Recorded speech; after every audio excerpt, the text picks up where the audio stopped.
Since they were kids, Max and On have nuko dutangiye filime yacu dutangira nyakunino abana Max spent all their time together and kumwe eventually na Anne ndetse aba bana baba bakundana cyane ndetse baje no gukurana baza gukura bakundana cyane nuko dutangiye filime yacu bayiswe Billionaire Banker niko filime yacu bayise.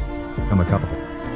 One night, they're drinking a lot while ijoro rimwe aba bana bari banyweye cyane basinze ewana bya bindi nyine abantu baba bakundana n'iki noneho urabizi abana bari mu myaka 19 10 baba bafite nyine ukuntu bateye ukwabo. still in the car and end up having an accident that bari banyweye basinze cyane banyweye amayoga menshi cyane ndetse Max wari utwaye imodoka abakoze impanuka bakoze impanuka wa mukobwa witwa Anne ahita apfira muri ya manuka.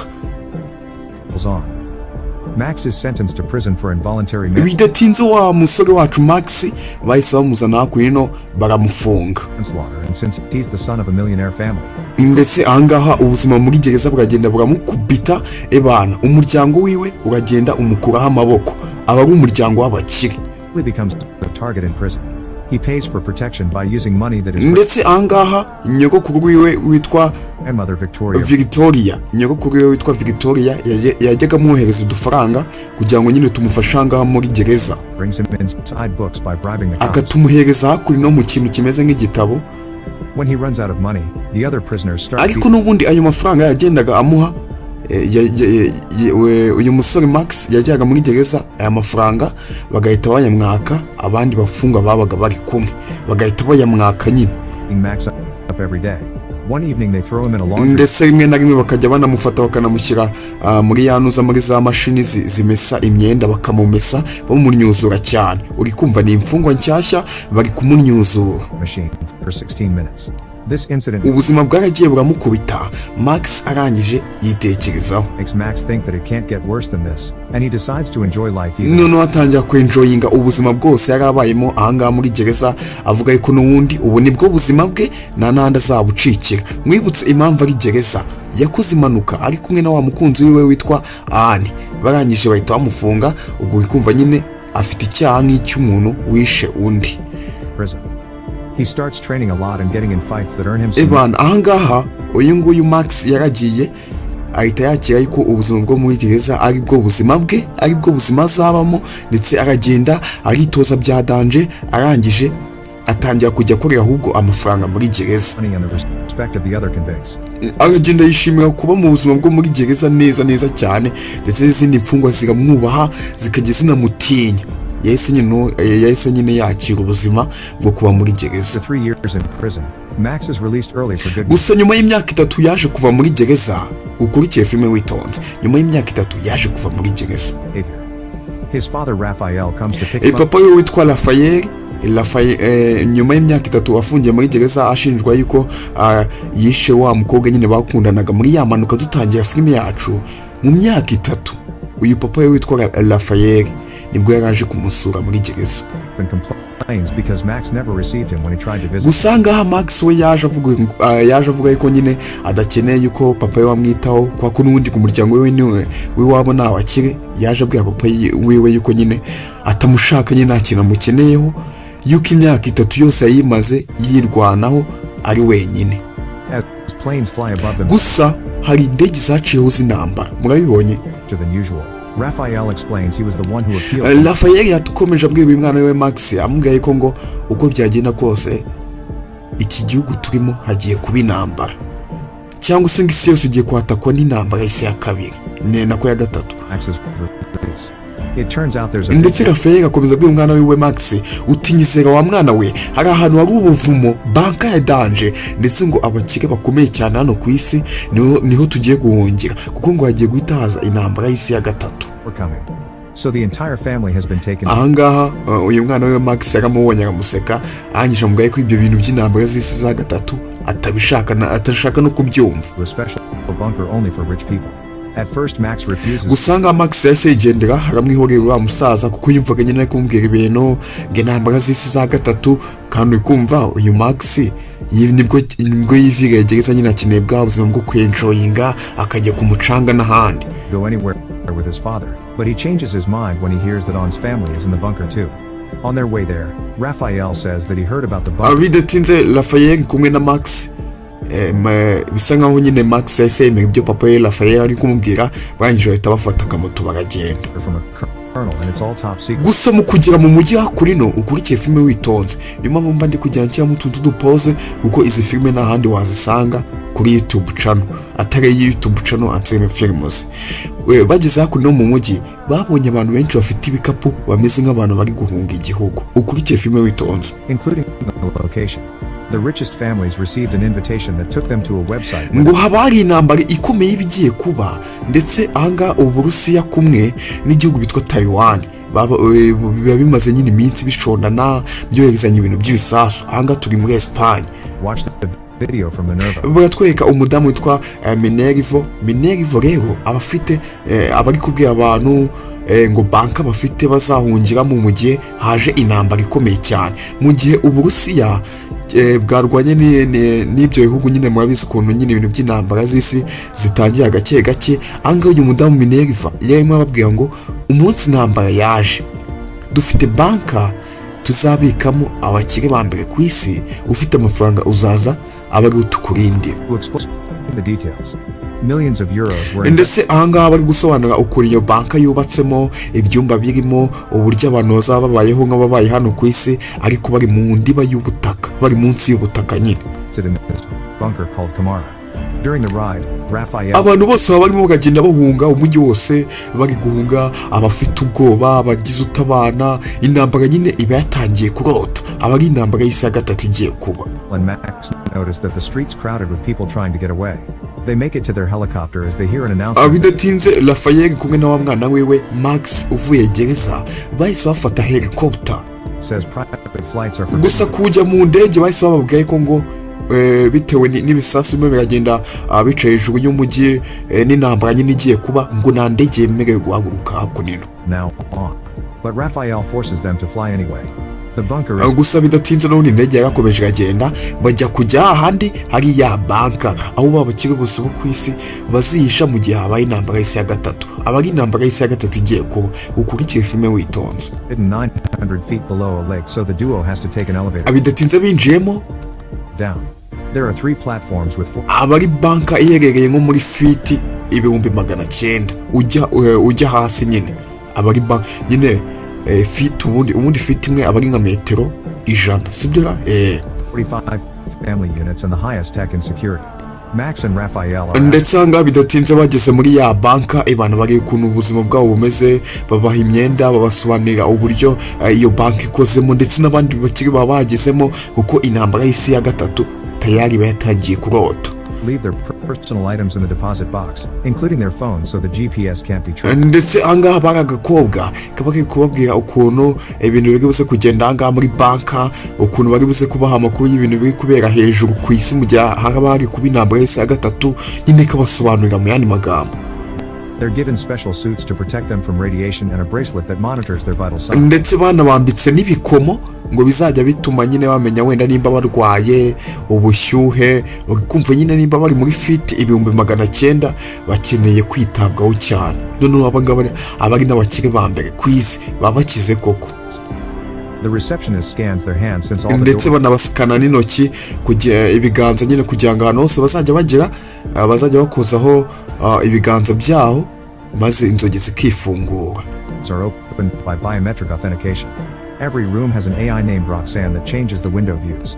Ndetse angaha ibyumba yabirimo angaha habarimo ama AI cyangwa se artificial intelligence, ku buryo wenane ugategeka ukabwira nyine ikirahure uti wenda butumere nkaho turi ahantu nyine ha fresh, hari view nziza, kandi bari muri fit 900 mu butaka munsi nyine muri banka mu buvumo.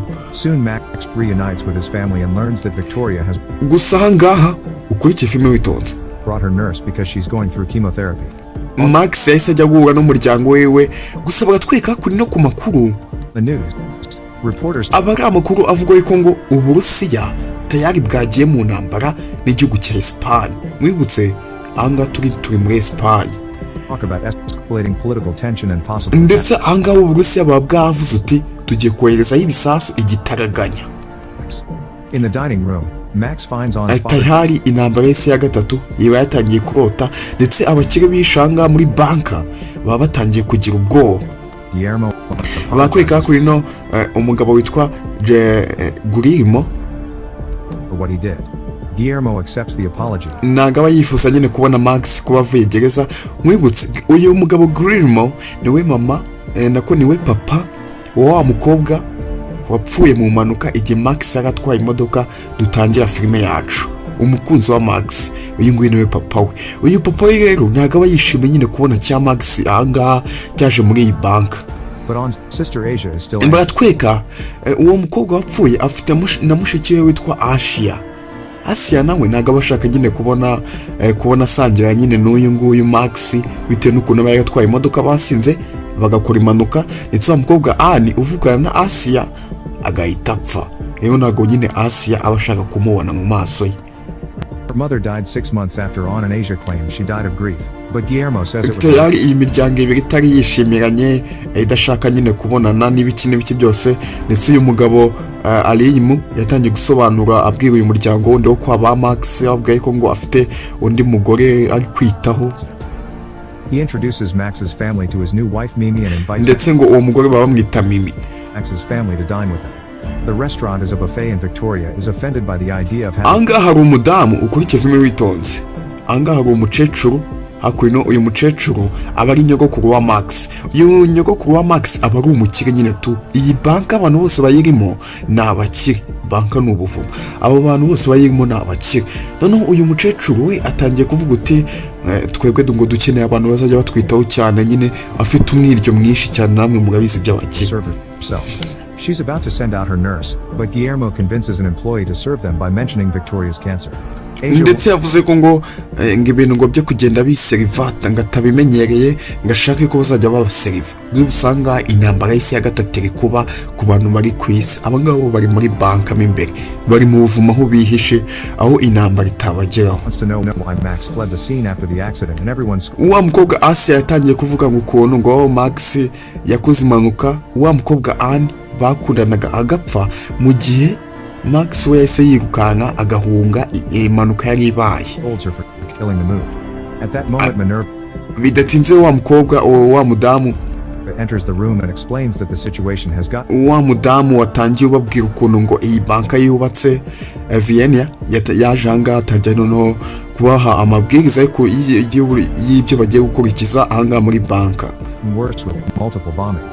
She reminds everyone to keep themselves busy to avoid getting depressed. Ndetse uyu mugore aba ari we unayoboye nyine iyi banka yose. Baba bagomba kumva nyine amabwiriza ye, aba ari we muyobozi.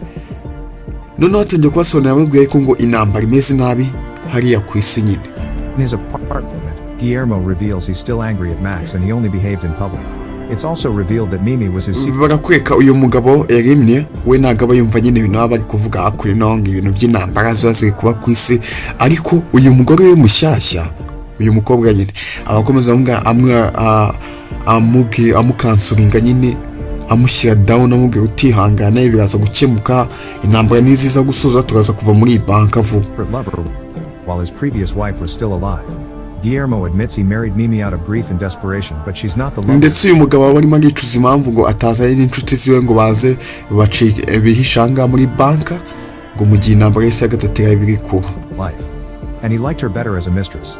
At the gym, Max surprises Asia with On's. Mwakweka ko no Max ubundi muri iyi banka ntago kujyana mu telefone biba byemewe, ariko anga Max yari afite telefone. Saying she should have On's last memories. Telefone yarayifashe telefone abari ya wa mukobwa witwa Anne wapfuye cyagiye dutangira filime muri yamanuka. Iyi telefone yarayifashe arangije ahita yihereza uyu mukobwa Asia. Asia runs to her room to watch videos of her sister. Umunsi ukurikiyeho Asia yagiye kureba nyine amavideo yari muri iyo telefone. Guillermo has drunk too much and the bartender Tirso refuses. Baratweka kuri no umuserveri ukuranga muri iyi banka witwa Tirso. Give him more. Things get tense, so Raphael asks. Tirso bamusabye inzoga, noneho ahita bwira aba bakire uti muri iyi banka ntago nyine ibintu by'amayoga n'ibiki byose ntago byemewe, dufite stock nkeya kandi hejuru ku isi hari intambara, ntago muzongera kubona ibindi biryo vuba cyangwa se ibindi bintu byo kunywa vuba. Suddenly the whole bunker starts shaking. Lights bidatinze iyi banka barimo bitewe n'ibisasu birimo birabera hano ku isi intambara y'isi ya gatatu biri kuba hatangiye nyine gutigita umutingito wa danje. flicker and some bulbs even break. Window screens in every room announce an emergency. Ibintu byose bitangira kumeneka, amarisa arabura, ibiki byose. Rock blast through the bar wall. The panicking crowd rushes to the dome, but Asia goes back to look for her father. Haragenda bakavuyo kenshi cyane. She finds Max helping Guillermo and Raphael out. The main corridor has already been sealed, so Tirso guides the family to the elevator. Ndetse hakunino bamwe binje muri sanseri Raphael kumwe n'umuryango wiwe. Ariko sanseri nayo iza kugira ibintu by'ibibazo cyane icika feri. Thankfully, the emergency brakes activate and the elevator stops. Gusa kubw'amahirwe za feri za image cyangwa se za zindi zita zifata mu gihe habaye ikibazo. Izi sanseri izi elevator nyine izi nyine za fresh nyine izi nziza. Ubundi iyo habaye ikibazo amaferi ahita yifata. Family takes a tunnel to the dome where all the refugees bahise wajya mu cyumba rero icyumba nyine twavuga cy'ubutabazi nyine cya cyumba kiba kirinzwe cyane. Watching the news. It seems World War III has already begun. Basanga ya screen menshi avuga ku bintu by'intambara. Gusa anga bari kwerekana abari ibinyamakuru bigiye bitandukanye biba byagiye byandika inkuru bivuga ko ngo ku isi hano hari kuba intambara y'isi ya gatatu kandi ubona yuko nyine ari ibintu biri kuba pe. Minerva informs them that a nuclear wa mudamu Leviria yaje kubasobanurira yuko ibintu nyine yuko nyine intambara irimo iraba hano ku isi ibintu bimeze nabi cyane ngo bagomba kuguma muri iyi banka ebana abari intambara ya gatatu iba yabaye y'isi. Bomb went off just a few miles from the bunker, explaining the shaking. The camera at the bunker. Ndetse kuri kamera inyuma yiwe ahantu bari nyine. Murabizi ko nyine hanga bari muri banka. Muri feet 900 niho bihishe. Igisasu cyarakubise. Shows another explosion before the lights go out and all the screens. Ndetse n'amasinyari ayitabura.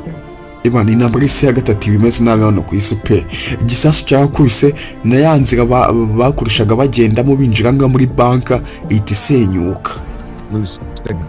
A worried Minerva tells everyone. Kandi hano bari nko muri feet 900 cya ikuzimu. Abari feet ndende. To stay calm while she runs to the control room. While they wait, Raphael reveals that on the night of the accident, he found Max clinging to Juan's body. Usanga buri umwe uri anga muri banka kuko batangiye kubona ko nta kindi kintu bashigaje usibye kwipfira. Batangiye kugenda bavuga ngo ibintu bagiye bakora nyine ko akunda abantu nyine ubona iyo bagize mu bintu by'ibyago batangiye kwicuza ngo twakoze ibi Imana tubabarire abantu nibyo batangiye rero kuba. He was the one who told Max to run to save himself even though Max didn't want. Ndetse angaha uyu Raphael yatangiye kubwira abari abantu nyine bari muri banka ukuntu Max yakoze impanuka na wa mukunzi we Anne filime yacu gitangira ndetse yakora impanuka we yarokoka Anne yapfuye agahita abwira Max ngo yirukanka. However, during the trial, Raphael told the truth because maze mu gihe bari gushinja uriya Max kugira ngo bamukatire ako kwa nyine bari basinze ntago bari kumukatira ahubwo uyu mugabo Raphael niwe waje ahita avuga ute kira cyana mu gifunge uramwana n'igihe wamwibyariye yakoze amakosa mu mufunge. Son to take responsibility for his mistakes, and his testimony put him in prison. Max's mother Frida is angry. Ndetse angaha Max afite moyo witwa Frida yise yumva ukono ibintu nyine Raphael yakoreye cyana cyabo Max ahita yifata ku munwa. Here that her husband had a plan to save their kid, yet he betrayed him. Victoria says her daughter should have married Victoria nyine abari mama wa Frida. One better, only for Frida to call Victoria out for being a terrible mother. Frida even says that she never truly loved Raphael. Ndetse uyu ngoyo Frida yahise avuga ko ngo uyu mwana bamuhoye ubusa uyu Max kuva nyine kuba bamushyize muri gereza ngo bakoze impanuka kandi bose basinze ntago bari kumufunga ahubwo icyo bari gukora bari kumugabanyiriza ibihano ariko nyine bamukatiye imyaka 3 ubundi yari imyaka 10 nuko nyine bamugabanyirije ibihano. She married him because she wanted to escape her home. Minerva returns and announces they are having. Nanone wa mudamu Minerva yahise aza kubabwira noneho ibintu andi makuru nyine mashyashya babonye. Reaching the outside world, so they'll send Luca and Cindy above to check on the antennae. The screens broadcast the mission. ndetse aje kubabwira ariko ngo kuba rezo zabuze nyine aga amaskrini yabo yabuze amarezo ngo bagiye kohereza abantu bakava muri iyi banka barimo bakajya hejuru ku isi kugira ngo bongere bashyiraho anteni noneho amarezo ahita aza fresh bakomeze bakurikirane ibintu byose biri kubera hano ku isi babe bafite amakuru gatanu ku kandi. The duo putting on hazmat suits before going out. Hagiyeyo abasore bambaye gutyo It's a heat wave. Ashes blowing. ndetse bakigera hanze ukurikiye filime witonze bakigera hanze n'abasore bambaye amakamera hanze hari kuba intambara y'isi ya kabiri nako ya gatatu sorry. And the atmosphere is toxic. A burnt car has 2 charred bodies inside. The bridge has been ndetse destroyed. isi yose yabaye umuyonga ibisasu bya nuclear byagiye bimenagura ibiraro byagize gute ibintu byose urabona ko byabaye itongo bitewe n'intambara y'isi ya gatatu. But in the forest on the other side is burning. The duo works fast to connect the new antenna, but the railing is burning hot. ndetse ahangaha aba basore bagiye bambaye nyine kuriya basohotse hanze y'iyi banka bari gushaka nyine ukuntu bashyiraho amarezo nyine bagakonekitinga amanteni kugira ngo bakurikirane amakuru yo hanze y'ukuntu intambara iri kugenda ibiki n'ibiki kugira ngo bazasohoke muri iriya banka bafite nyine za update. Gusa haba hari amanuza ama reaction abaranga nyine bya byuka bibi amaside mabi yandi nyine abatewe n'ibisasu bya nuclear yanashobora gutwika umuntu agashya. Pull it away and the duo rushes back inside. After they get decontaminated, the medical team checks on Luca and confirms. ndetse uriya musore umwe hari ikintu kiba cyamutwitse hari amaside aba yamutwitse aba yakoze ku cyuma amaside agahita amutwika mu ntoki. Since his glove broke, he's been exposed to radiation. The cameras are turned off before Minerva tells the referee. Uwa mudamu Minerva yahise arababwira uti noneho biradupfanye ntabwo tuzi ikintu tugiye gukora pe. That the situation outside is complicated. Iyi situation turimo bisa nkaho noneho iyi banka muzayimaramo hagati y'imyaka 10 n'imyaka 7 kuko hanze ibintu bimeze nabi hari amaside menshi mushobora no kugerayo mukarwara ibirwara byinshi cyane bitewe n'ibisasu by'intambara y'isi ya gatatu yage kubaka kanya. For now, they'll stay in the dome. Afterward, Minerva returns to the control room and celebrates. ndetse ahita ababwira yuko ngo aka kanya bagomba gukurikiza nyine amabwiriza yewe kumbe hakunino ukurikiye filime witonze sibyo ukurikiye filime witonze It turns out hakunino abantu barishimye ako kantu mwakabonye we ba bantu babe mavuga ngo intambara z'isi za kabiri ngo ziri kuba hakunino kwese barishimye kumbe batweka hakunino urabona ko dore intambara y'isi ya kabiri kuba abantu barishimye bari kuroba ahubwo bisa nkaho bari abakire bajyanye muri banka babatuburiye intambara y'isi ya kabiri burya iri kubaho ni ibintu bagiye barahimbahimba bageditinga bakora ibintu kumbe intambara y'isi ya gatatu yigeze nako ibaho gato intambara y'isi ya gatatu yigeze ibaho ahubwo baragiye bakora uburyo bwo gutuburira abakire kugira ngo babarye amafaranga yabo bajya kubahisha ahantu muri banka barababeshya ngo intambara y'isi ya gatatu yabaye. Iyi filime ndakumenya nka Casa de Papel. The outside world is fine. This is all a simulation to trigger. Hakwino babajura kumba abantu ni nabajura we babajura bahise bishima yuko batuburiye babakire bari nyine twabonye hasi bafite amafaranga bambere ku isi babatuburiye ngo ku isi ngo bari kuba intambara y'isi ya gatatu kandi nayo. A flashback shows how they planned everything. Baratweka hakunino nono uburyo bapanzemo ubujura bwabo. Including the people running on the streets.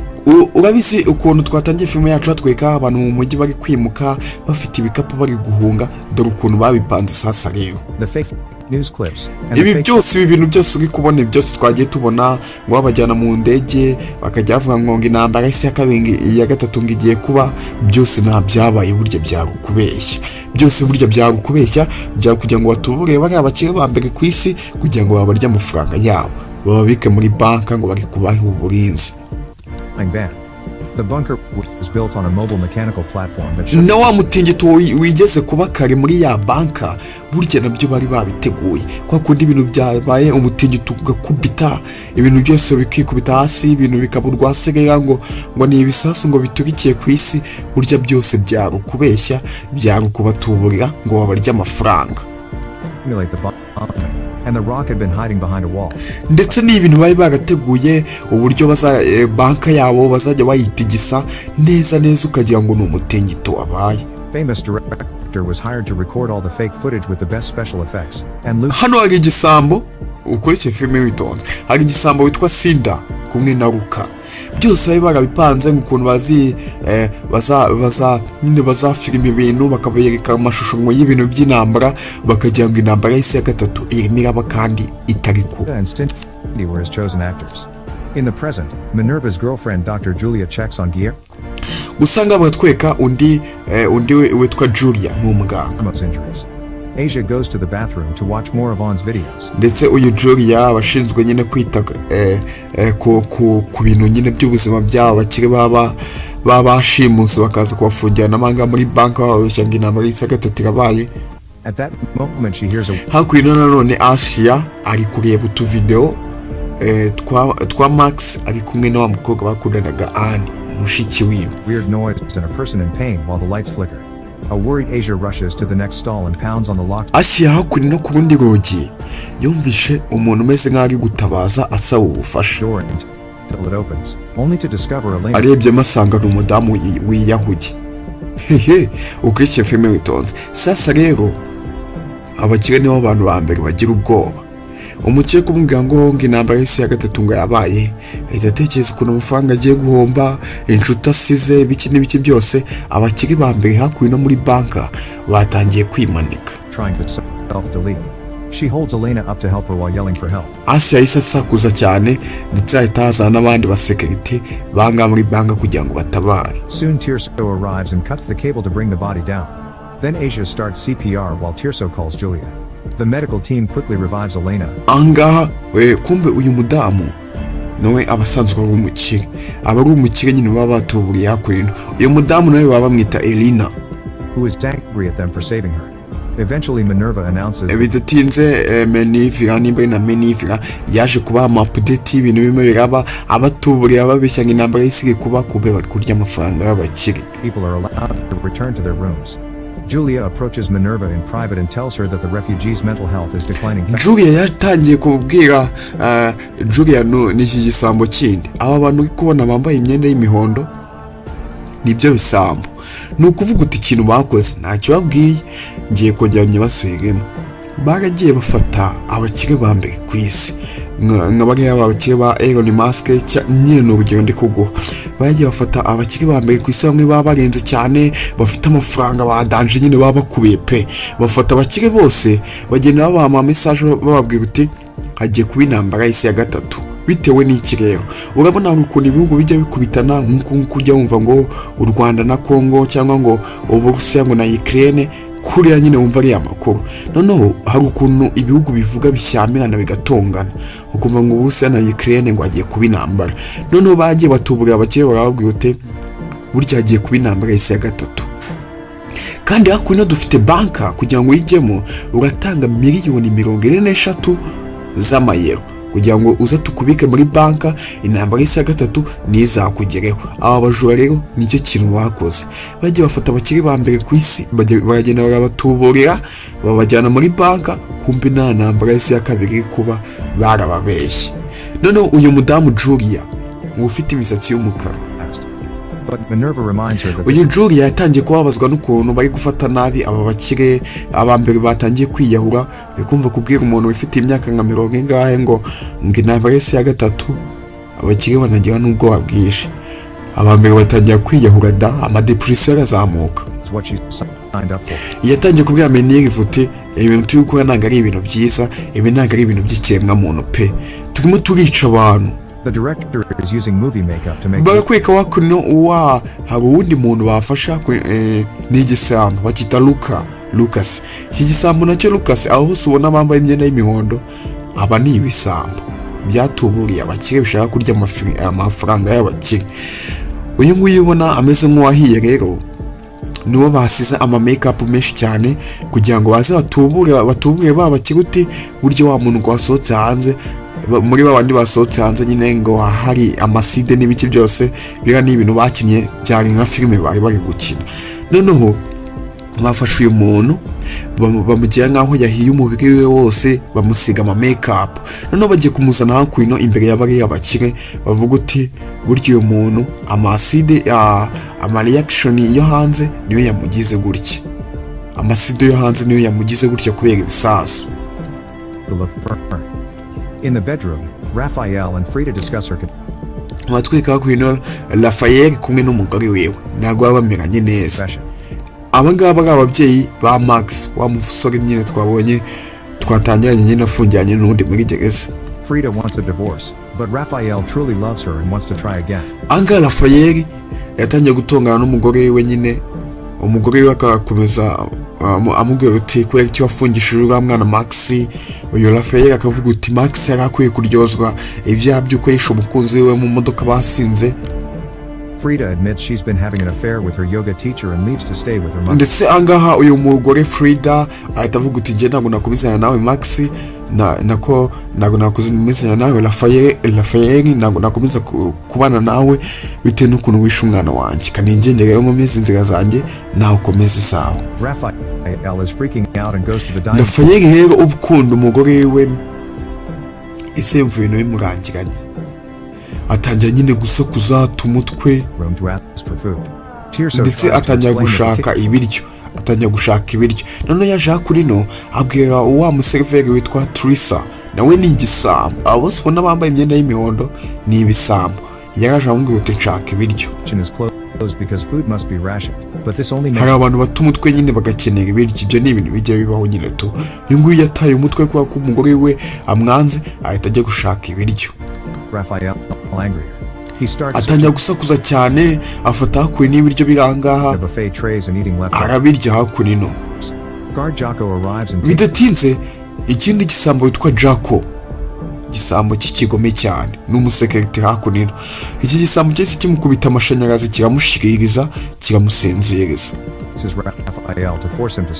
kuko yari guteza akajagari hakuri. Kumbe wa mwana Max nawe yahisaza kugira ngo atabari papa we Raphael. Ndetse bidatinze uyu Max wavuye gereza, murabizi ko n'undi muri gereza yajyaga arwana bakamuha amafaranga, yahise akubita iki gisore cya Jaco ahita amwakana kakuma k'amashanyarazi. Max punches him first and steals the taser. When Jaco tries to take it back, ndetse anga itafata cya gisore Jaco akibwira uti n'undi muntu utazongera gukora kuri papa, cyangwa uti nyine ntazongera kukubona no kwa no kundi muntu anga muri bank. Easily overpowers him and tells Raphael to wa musekirite ahita amukubita, ndetse anga Max ahita abona ukuntu umwana yo nako uyu Raphael ahita abona ukuntu umwana we Max amukunda amutabaye. Have all the food he wants. Ndetse Raphael ahita abwira umwana we uti murekere ibyo ngibyo birahagije. Raphael is scared and tries to calm his son down while more guards show up. However, Minerva tells the guards to let Max and Raphael go. In the morning, Guillermo and mu gitondo hakuno baratweka hakuno kuri ya couple yindi ku babyeyi bande ba Asia. Mimi start arguing again since Guillermo insists their relationship was better as an affair. Talking about the old times. Ndetse anga umubano wabo ubumeze ngaho uri kugenda urimbuka gake gake. Anga bavuga uti unci nyuma ibiki n'ibiki nyine namwe nyine murabizi ibyo abantu bakunda. Finds them their passion and they end up getting naughty. Meanwhile, Asia is still watching On's videos on her phone and gets a bit. Batweka kuino Asia nawe yarimo areba ama video kuri ya telefone Max yamuhaye, areba utu video twa sister we ari kumwe na Max. When she finds a naughty video of Max, suddenly some guards come to ask Mimi for her blood type and take her away. Asia asks for hakuino ukurike filme witonze. Hakuino abarinzi baraje an explanation, but they refuse to answer. While Asia waits outside the infirmary, she's approached by Max, who asks for the phone back. However, Asia claims that she burned the SIM card because the memories were too painful. In the infirmary, Julia explains to Mimi and other refugees that they need a blood. Ndetse ahangaha bafashe ukurike filme witonze, bafashe babakire nyine bakiya cyane, bazana wa muntu bateye makeup umeze nkaho yahiye, ariko nyine ni ibintu bahimbye. Baraza bamera nkaho bari kumuvura ngo yahiye amaside, bashyira babakire barabafata babashyira ahantu hafi. Abo bafata nyine abantu nka batatu muri babakire babashyira ahantu hafi kugira ngo barebe ngo umuntu uri gusohoka muri banka ukuntu ari kuba. Transfusion to save Luca. In the other room, the donors. Ndetse ahangaha hari umudamu wabibonye ahita atengurwa cyane, agira ubwoba bwinshi cyane yuko abonye cya gisambo ngo niruka kiba cyahiye. Gusa abangabo ntabwo bazi ko abangabo ari ibisambo, ahubwo bazi ko ari abantu bari kubafasha ngo baba barukoye ngo intambwe ya kabiri ndetse n'ibindi. Can see Luca's burned body. Supposedly Julia is operating on him and it's not going well. Luca even pretends to have a seizure. After the blood is taken, the donors are released and they start telling everyone what they saw, causing more fear and distress. Asia returns to her room and watches one more video before throwing the phone in the trash. Ukurikiye filime yitonze, ahangaha wa mukobwa Asia yafashe ya telefone kwa kureba video nyinshi za sister we wapfuye cyane muri ya manuka ari kumwe na cya Max, yagize umujinya telefone ahita yijugunya hehe, ahita yijugunya mu ntoza muri ka kaboro nyine k'imyanda muri trash. Noneho hakuno batwika bya bisambo. Another successful trick yet Julia is ahangaha biba byishibye cyane, bimwe baravuga uti noneho abakire twabimeje yuko intambara ya gatatu iri kuba, unguna no guhanatekereza no kuyute no guceka. Ahangaha rero baba bemeje pe. Panic attack. Minerva tries to calm her down with kisses, but Julia wants to leave. Ndetse ahangaha uyu mudamu ufite imisatsi y'umukara, Julia yatangiye kuvuga uti ibintu bimwe mwakorera aba bantu ntago rwose ibintu ntago ari ibintu by'abantu pe, abantu bimwe murabica mu mutwe, muri kubica pe, ntago ari ibintu twaje gukora, twaje kubiba amafaranga tugahita twigendera, rero ibintu byo kuza kubatoteza byo ntago birimo. She thinks that what they're doing to these people is torture. An argument ensues as Minerva blocks Julia on the bridge. Ndetse abangaba baratunganye bidatinze ahitaza kandi kagabo. Brother Cyril shows up and offers some medicine, but Julia ahitaza kagabo kameze ukuntu, akagabo kameze nk'aho gafite umutwe, ikibazo cyo mu mutwe nako nakajura, ni igisambo nyine karajeje gafata ibintu imiti, kambwiye uti rero Julia afata imiti uyinywe uraza kumererwa neza. In return, Cyril pushed. Bidatinze kakagabo kahise gasunika Julia hasi arahanuka, ahita yikubita hasi nyine, ahita sandara. Julia off the bridge, killing her. A flashback shows that Guillermo was born in an extremely rich. Sasa rero anga batweka Falcone nawe n'umukire uri muri banka wafungiranye ahangaha, ngo n'umukire ufite za miliyari z'amafaranga menshi. Ahangaha afite miliyari 125 by'amayero, ni amafaranga menshi cyane. Ahangaha bari gusobanura ukuntu nyine uwo mukire ameze, n'ibyo bisambo biri gusobanura ukuntu uwo mukire ameze bafungiranye ahangaha muri banka, barebe ukuntu bari buze kumwiba. And when he turned 20, ngafite amakampani arenga 100,000, ndetse ikindi uyu mugabo afite ngafite amakontineri, afite amato arenga 10 y'amakontineri amuzanira ibicuruzwa buri munsi. Their business and made them even more money. Minerva hated the one. Amafaranga ngafite ngo ashobora kujya nko muri kontineri nk'eshanu z'amakamyo yuzuye. Nuko ni ibisambo byagiye byiga ukuntu biziba bari abakire. Ngaha bari kwiga ukuntu baziba bari abakire, ubu tuvugana batangiye kubiba babajyanye muri banki, dore ukuntu babiteguye babajura. And convinced her team that they couldn't fight capitalism, only join it. In the present, some employees find Julia's body, so Ciro and Minerva have to pretend. Hakwino noneho bagenzi cyangwa se bya bisambo bindi byatangiye kuvuga uti ninde wishe Julia ni wa mudamu wahanuye bahanuye nyine kuri etage gahita apfa, wa mudamu w'umuganga. Bamwe muri bo batangiye kuvuga uti ese yaba yiyahuye koko, bari kuvuga ko yiyahuye, ariko twe twabibonye kakagabo kameze nk'aho gafite ikibazo mu mutwe kamusunitse ahita yikubita hasi. Ciro claims he's checked the security footage and Julia self-deleted during a panic attack. Nesanga Menigva, uyu Menigva ingo ufite imisatsi y'umweru, ni nawe nyine uyoboye ubu bujura buri kuberanga muri bank. Yarababaye ukuntu nyine abantu batangiye kubavaho, ukuntu nyine mugenzi wabo wari inshuti we ndetse banakundanaga barabatinganye, nawe nyine yamuvuyeho yagiye, yapfuye nyine, ariko nyine kuba yapfuye yishwe nande na musaza we. A suspicious staff member asks to see the footage. Gusa umusaza umwe w'umujura w'igisambo nyine nawe bafatanyije yasabwe uti njye ntabwo nabyemera, Julia ntabwo yakiyahura gutyo gusa, Julia ni iniga yacu twibanya ahantu henshi, ntabwo yakiyahura gutyo, twebwe mutweke ikintu cyemeza yuko yiyahuye koko. So Ciro shows the whole team a fake video of Julia. Kumbe hakunino bakoze video yerekana ukuntu yiyahuye, kandi ntabwo yiyahuye.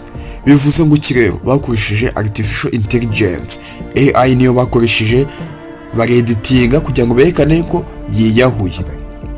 Later the refugees are called to an emergency meeting. Ndetse angaha Meniriva yese azakuye no muri babakire bose bafungiye muri banka, abaza kubabwira ukuntu Julia Bardono yapfuye kumwe na wa wundi witwa ngo ni Lucas Soratoro, wa wundi nyine bagiye bagatera ama makeup bakigira nkaho nyine ari inuza yahiye nyine yagiye yajanga ku isi nyine amasida akamutwika nyine aza kubabwira ko nyine bapfuye bagiye kubashyingura nyine mu cyubahiro. Ariko uyu musore wundi ngo niruka we ntabwo yapfuye, byo nukubeshya. Ariko Julia murabizi yuko nyine bamuhanuye bamwishe. Minerva informs them that Luca has died of radiation poisoning and Julia has self-deleted because of mental health issues. Ndetse angaha akomeza avuga ngo twatakaje umuntu w'ingenzi cyane. Julia yari umuntu ari kuzayo twitaho, niyo muganga twari dufite angaha muri bank. The bunker is put on indefinite lockdown and food will be rationed, so Minerva calls Raphael out in front of everyone for trying to steal more food. She also scolds Max for his violence and reminds them that breaking the rules endangers everyone in the bunker. Minerva tells Max she wants the taser he stole back. Mimi is upset after hearing about the batwika kwino Mimi aho ari kumwe na wa mukire Francon aba ari umukire cyane, ni nawe mukire ngo uburenze cyane ufite amafaranga menshi za billiard mu mayero anga muri banka. Guillermo mentions that he used to look at old photos. Ndetse anga Franconi urame Mirio yatangiye kumbwira ngo twabonye wa musore Falcon iwapfuye nyine abagiye bagaseka ama makeup babeshya ngo yapfuye, ariko nyine abo bakire babeshye ngo yahiye amaside yamutwize. When he was nervous, which he can't do here. Hearing this, Asia regrets throwing the phone away so she can. Mwatweka kwino Asia yaje afata na wa musekirite wanga muri banka ajye kumushakira ngo ikintu aba yabuze, abavuga ko ngo ari agakofi yabuze. Mwibutse muri iyi banka kujyana mu telefone ntabwo yabyemewe. Convinces Tirso to take her to the compactors by claiming she accidentally dropped a bracelet. In the meantime, Ciro watches Guillermo and kumbe kwino urebe filme witonze ukurikira akantu ku kandi. Muri iyi banka abantu bose baba bari mu byumba, abantu nyine kwa kuri n'abantu babibere mu byumba. Ubundi uyu mugabo Francon kumwe na wa mugore we Mirio baba bari nyine gukora iki n'iki, ariko kuri no baba bari kubakurikirana ku makamera. A flashback shows the team discussing how they'd explain these people's disappearances. Minerva explained they'd make them prepare a goodbye message that would be sent after. Ibintu byose Minerva uriya nyine ubayoboye byose nyine abayaga bipanze uburyo bazagenda bagatuburira abakire n'ibiki byose bakajya babashyiraho amakamera babareba babacunga akantu ku kandi, ibyo batekereza ibintu byose nyine bakajya babacunga kugira ngo batazajya n'uzatekereza yuko hanze hari kuba intambara y'isi ya gatatu, kandi nta ntambara y'isi ya gatatu ibiri kubaho. In the bunker, the messages showed the rich people saying they were going on a vacation for health reasons to a remote location with no signal. Ndetse anga mu ma telefone yabo baba bitse yabari abakire nyine bose baba bari hanga muri bank, ama telefone yabo abarimo abantu bagenda babandikira, ama telefone yabo baba bagatanze bakaba babikira ngo babemerewe gukoresha telefone. Bamwe nyine bagakoresha ama AI, ibisambo bikoresha ama AI bikohereza no abandikiye aba bantu bikababwira ute ngo twagiye mu karuhuko gatoya ngo muzongeye kutuvugisha nka nyuma y'amezi angahe, ibintu nyine nk'ibyo tu kugira ngo nyine atazajya n'umuntu uzabashakisha ahantu babashyize. So contact was impossible. The phones were taken from the refugees so the Roxanne AI could handle their social media. In fact, telefone zabo baba baragiye nyine barazishyize ahantu hamwe, ndetse hari AI bitwa Roxanne has been studying abari AI bitwa Roxanne, ndetse ibacunga buri kanya ibareba buri gihe cyose ikoresheje amakamera abaga aranga muri banka. Abari AI igenda ibacunga nyine tu buri kantu kose bakoze. Learn every detail about their lives and become able to perfectly act like them. Ciro developed Roxanne for years and used it to create Julia's fake death video. Currently Guillermo ndetse kaya gasore kameze nka kagasore kakimere nyine nk'agasazi kaze zenge niko nyine kaba kakoze ya AI bitwa Roxanne. Hakwino Oxford Frendazo, uyu nguyu Frendazo niwe abari sekreteri wa mukire twabonye witwa Francon. calls from his right hand Oswaldo. So Oswald aba yamuhamagaye inshuro 25 zose yamubuza atari gufata telefone. sends him a message pretending to be ndetse byabisamo byacutangira kugira ikibazo evuga uti byanga byakorana no baradufashe agaho kumunyotse gahuye n'iki n'iki baradufashe. asking him to stop calling. In the compactors, bags keep falling. Batweka ko ino aho aje yagiye kureba nyine ngo ya telefone yajugunye nyine muri trash aho yagiye kwishaka. On Asia and Tirso during their search. Soon the compactors are activated and are about to crush them. Icyuma gisya ya myanda nyine baba trashinze yose baba barunze ahantu hamwe kiba gitangiye nyine gukora ariko nyine abatarabona ya telefone. But luckily Asia finds the phone and they get out. Kubw'amahirwe yabonye telefone icyuma kigiye kumusya habuze gato. Not just in time. Tirso saw the phone and now demands. Gusa wa musekirite uburi kumwe nawe ahita amwibute mbonye ufite telefone ese iyo telefone wayikuye. That's the truth. So Asia explains that those are her sister's last memories and Tirso agrees to keep the secret. Ndetse ahangaha uyu mukobwa ahita amubwira uti telefone nta kibazo cyayo ahubwo wibwiye ko uzambikira ibanga tuzavuga ko mfite telefone ahangaha muri bank. Iyi telefone nyireberamo utuvideo twa mushiki wanjye wapfuye Anne. Since Max hasn't returned the taser. Batweka hakuri no Max abari kwikinira ka basket n'iki ariko nyine bya bisambo yabimukurikirana kuri kamera gatanu ku kandi. Sends Jocko to get it back. Then she talks to Ciro, who apologizes. Ndisanga fako ahita avuga uti reka ngende nake ka kantu ngo bakubitisha amashanyarazi. Murabizi ko Max yajyanye ka kantu bakubitisha amashanyarazi akatsa wa musekirite anga bagiye kukamwaka. For what he did and swears that he's taking his medication. They activate Julia's virtual clone made by Roxanne. Bidatinza kuri no Merit yese asaba yuko ngo wenda yabona nk'amafoto ya Julia wa undi bahanuye bakabishya ngo yiyahuye bahita bakoresha AI bitwa Roxanne. Ya AI yabo bakoze bitwa Roxanne aba ariyo nyine igenerating ibintu by'ibifoto nyine ikora nyine ku buryo bwose ushobora kuvugana n'ifoto ukajya uvugana nayo nyine nkaho uri kuvugana n'umuntu ariko ari AI ibikoze. So now Minerva can feel better by talking to her. In the gym, Max tells Jocko that he lost the tape. Nanone ahangaha kunino aho Max ari kwikina ka basket kiwe ari kugakina gakurikirana n'iki byose cya gisore cya kinyine cy'ikirinzi cyanga cy'igisekirite cyahise kiza kunino kiza kumwaka ka kantu bakubitisha amashanyarazi. Jocko doesn't believe him and threatens to isolate Max in the basement. Max confirms he has the taser but refuses to hand it over. Max yanze kumaka ko bakubitisha amashanyarazi ndetse yamubwiye uti reka turwane turebe utsinda undi nutsinda uhita ukajyana nawe. Challenging Jocko to get it back. A vicious fight begins and at first Jocko can keep up but soon bidatinze umurwano waratangiye gusanga Max wenyine aba yaravuye gereza. Abantu bavuye gereza nyine urumva yavuye gereza arenza kubita. When Max overpowers him and starts smashing his face on a bench. Jocko responds by hitting Max. Jocko baramukubise ndetse Max nawe Max na nyine nawe bagenda bamukubita ibipfunsi bya danger ndetse bamukubita na cya kibogo bakinisha basket. Max with a bat and dislocates his arm. Another guard comes in to stop them and Max. Gusa bidatinze Max yafunze igipfunsi abacyashije mu rutwe wa murinzi. This is the distraction to knock Jocko out with a punch. Asia ahita yikubita hasi. Passes by and sees Max covered in blood, so she rushes to get his arm back. Ndetse ahangaha Asia yaje hakuno areba ukuntu yafasha uyu nguyu Max ariko nyine Asia uvuga uti Max umugome amutuka nyine n'ibintu byinshi cyane abadashaka no kumubona. Jocko is taken to the infirmary and for a few seconds he appears to be dead, but then Jocko bakubise igipfunsi gifite ibiro 526 na 708 bamuzanye hakuno kwa muganga.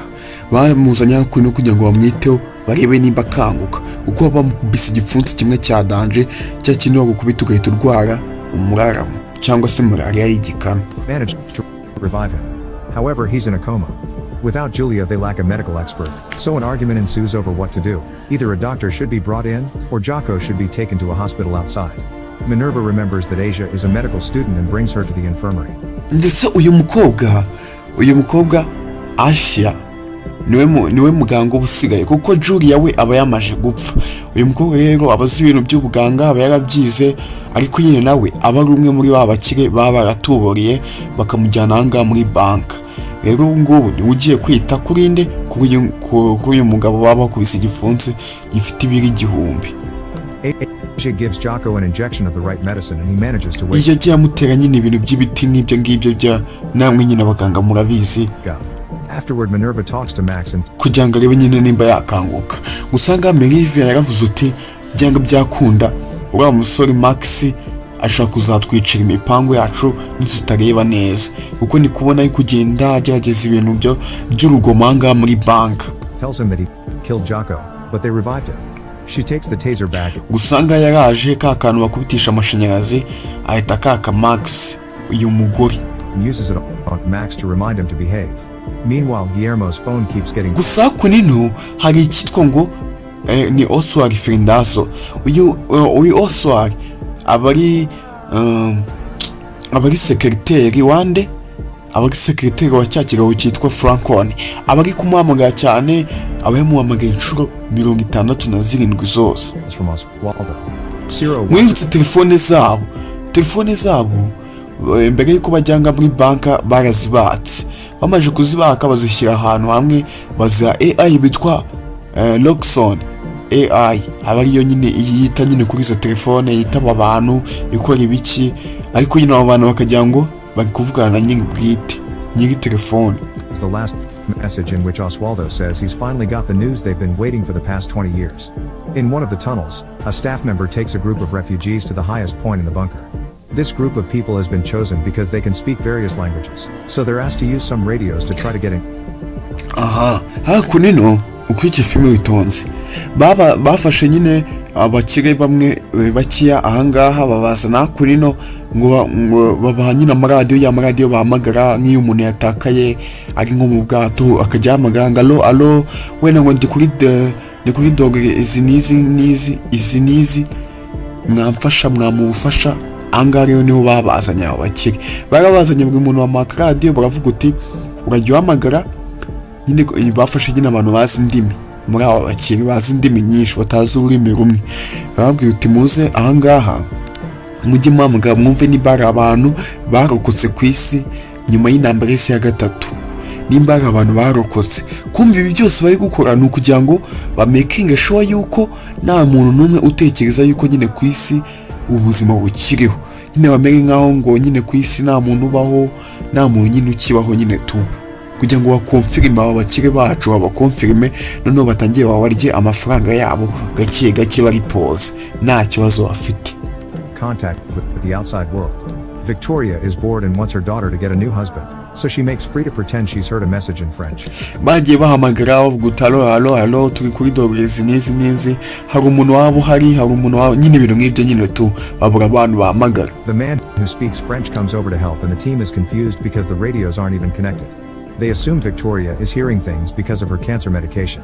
Victoria then uses the chance to flirt with Mimi, who is still working with the hakunino hari umugore witwa Mimi, ni umugore wa Fernand wanoza wa cyakigabo witwa ngo Francone, wamukire nyine uri ahangaha, wamukire ufite amafaranga menshi cyane. Suddenly Mimi hears a message from a civilian plane asking to land. Anga uyu mukecuru Victor aba ari umutinganyi, aba yikundira nyine abakobwa, yaragiye ahinduranya umwanya n'umwana we kugira ngo agende ajye guteretura wa mukobwa witwa Mimi, wa mugore wa mukire nyine witwa Francone. Which is another trick from the staff. The plane doesn't land on time and ends up crashing, so the refugees think they're listening to a bunch of people die. Other refugees have started a support group with the director pretending to be a therapist. Raphael admits he bidatinze babakire nyine baje ahangaha bitewe n'ukuntu bari bihebye abona nta buzima bundi bagiye kumara nyine imyaka myinshi ahangaha muri banka badasohoka hanze, batangira nyine kuza kwiyegeranya bavuga nyine ibibazo bafite, bameze nkaho nyine babayemo. Ndetse wa mukire Raphael atangira kuvuga ukuntu iyi AI bitwa Loxan wari AI bagiye bashyira buri cyumba ifasha abantu.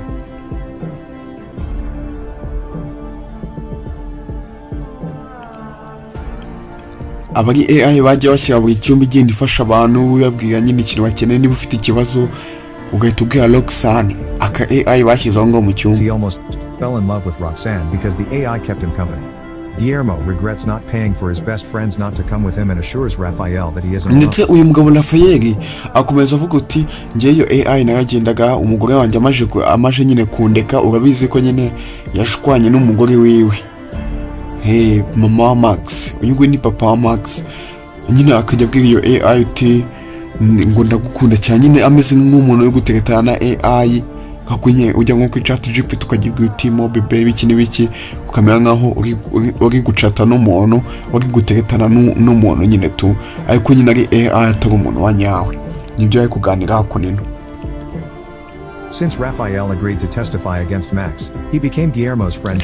Uyu mugabo Franconi yatangiye kwibuka umunsi umwe ubwo yari afite ivu rya wa mukobwa twabonye bakora impanuka filime igitangira witwa Anne. Yatangiye kuvuga uti uriya mwana wanjye apfa nicyo kintu cya mbere kuva navuga cyambabaje. Later in the pool, Guillermo tells Raphael that he needs to forget about Frida. Ndetse Raphael aba ari kumwe n'uyu mugabo Franconi, ariko Raphael aba ari papa wande wa Max, kandi Max yishe umukobwa wande wa Franconi, yaramwishe nyine cyagiye bakora impanuka filime igitangira. And get a new lover. He approaches staff member Ingrid and asks her to have a drink. Hangara agakobwa nako nakajura, ni bamwe muri bya bisambo bakitwa Ingrid. In the spa, the men run into Elena and Guillermo invites her too. Barakwika ko nino uyu Raphael yahuye na wa mukobwa wari wagerageje kwiyahura, wa mudamu wari wagerageje kwiyahura cyagiye filime irimo iratangira. Simubyibuka barahuye sasa rero. Asia checks on Max's injuries and she keeps reminding him of On. Being so close makes. Anga baratweka ko none wa mukobwa Asia buri gengo iyo arebye uyu musore wacu Max urigiye yamurebye nyine ahita abona nyine ibindi bintu, akumva nyine aramukunda nyine tu, yaramukrashingi. Asia uncomfortable, so she runs away before she finishes the stitches. Max follows her and demands an explanation. So Asia says he's the monster that destroyed her life and describes how much she hates him. Ndetse angaha uyu mukobwa buri gihe kumwe na Max aba yumva nyine yamusoma, ariko none yakwibuka gukuntu ngo nyine yishe ngo mushikiyo wa undi twatanye filime bakora impanuka, bikamurakaza cyane nyine akumva nyine nk'umwanda imbere ye adashaka no kumubona. While she imagines kissing him. In the control room, the team watches another message. Muri control room rero bya bisambano yabiri rero biba byatangiye kuvuga uti tugiye gukoresha wa mugabo Fernandes ari guhamagara cyane, ari guhamagara wa mukeye nyine Franconi. Waldo. He's so desperate to contact Guillermo that he threatens to call an ambassador for him. Amuha nyine amakode menshi amubwira uti imakode hari company igiye kugura ibiki byose, ese ko wagiye mu kiruko ugahera cyane kuki utaza ngo tuvuge ibintu by'akazi. Nuko uyu mugabo ari guhamagara kuri ya telefone yande y'uwa mugabo bitwa Franconi, kandi Franconi azi ko nyine ku isi nta kintu kibaho, nyine intambara y'isi ya gatatu yabaye nta kintu kibaho, ariko abajura barabazikamye barababeshye. Minerva forces Roxanne to create a virtual replica of Guillermo to deal with this. Ibi bisambo byacu rero byifashishije ya boro bitwa Roxanne, ya AI bitwa Roxanne, batangiye gukoresha AI kugira ngo bamenye nkaho bari kuvugana. Wa mugabo nyine Franconi ameze kumenya nkaho ari kuvugana n'uriya mugabo we nyine sekreteri wiwe. Ignoring Cyril when he says the AI doesn't have enough information on him yet. A flashback shows the first time the team tried the software by talking to Julia and her replica at the same time. Ndetse ahangaha ibintu byose baba barabiteguye bahita badusubiza inyuma bakatwereka nyine ukuntu bagiye bategura ibintu byabo, ahangaha uburyo bateguye ibintu byabo. We were unable to tell who the real one was. The team makes the fake Guillermo talk to Oswaldo, who explains that baragiye bafata AI. Buriya abantu nyine bazi ibintu by'ikoranabuhanga mwe mubizi nyine tunabizi ibintu by'ama AI, abantu benshi mwabizi. AI nyine bagiye bafata ama AI bakanyine wenda nk'umuntu ashatse kugusikama akajya yigira wenda nka perezida ariko agakoresha AI, wowe ukajya uvugana n'umuntu kuri video call ukajya ugira ngo nyine uri kuvugana na perezida cyangwa undi muntu uzi w'icyamamare, ukajya ugira ngo niwe muri kuvugana kandi uri kuvugana n'iki na AI. Niyo AI rero barimo barakoresha angaha, bakoze AI bitwa Roxanne niyo bari gukoresha angaha, bigize nkaho wa mukire witwa Franconi aze kumenya nkaho ari kuvugana n'uyu mugabo uyu nguyu nuza we hariya mwitandira uyu mwasitanze wiwe nyine tushinzwe ibintu bye by'abakozi n'ibiki byinjiye amakampani amafaranga ibiki baze kujya nyine uyu mugabo waze kujya ngo kuvugana nande na boss noneho boss aze gutegeka uti wewe uze gufata amafaranga naya uyohereza kuri iyi konti abajura babibye amafaranga bakoresheje iyo AI gusa uyu mugabo Fernando ntabwo ari buze kubimenya. They're on the brink of buying a company that Guillermo has been chasing for nearly 2 decades. However, the other company's CEO will only baragiye bakomeza bavuga noneho uyu nguyu Fernando abwira nyine uwo boss ariko ni iki AI ari kuvugana nacyo ntago abizi aramubwira uti ari company dushaka kugura ngo kandi iyo company yarenze cyane ni company ngo ni company ishobora kuzatwinjiriza amafaranga yikubye nk'inshuro nk'eshanu ku munsi ayo twajyaga twinjiza iyo ni company ishyushye biba byiza rero ngo iyo company ushaka kuba wayigura. With Guillermo in person. So Ciro makes fake Guillermo say he wants to sell all his companies instead of buying new ones and help poor people with the money.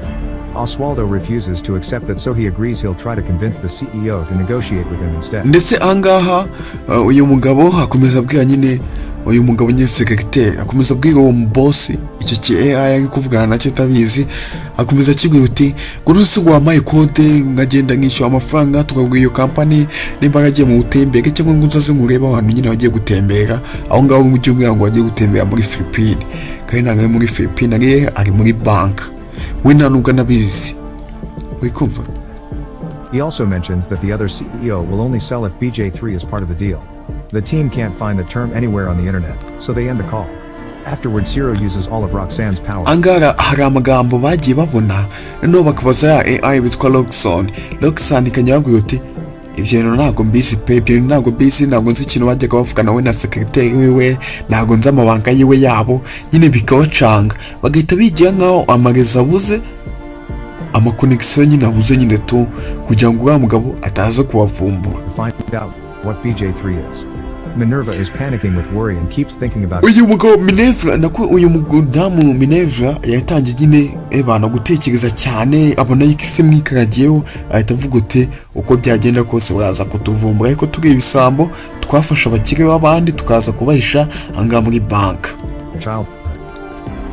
Yatangiye kwibuka kiri umwana sasa rero ari kumwe na kagahungu wa mungu twabonye na nyanga afite ikibazo wa undi wanishe na wa mudamu akamuhanura kuri etage anga batangiye kutweka bakira abana. Aho umunsi umwe batashye bageze mu rugo basanga mama we yapfuye mama wabo nyine wabaregaga yapfuye. From their mother apologizing for abandoning them. The siblings were sent to an orphanage and a doctor noticed them. Ndetse ahangaha uriya mwana nyine musaza wiwe twabonye umeze nk'aho afite ikibazo mu mutwe nawe nyine ku ishuri wese bavuga uti ntabwo twakomeza kwita ku bana bameze gutya reka tubajyane mu bigo by'imfubyi nibyo byakwita nyine ku bana bameze nk'abo. Ciro had a behavioral disorder, so he wanted to split them.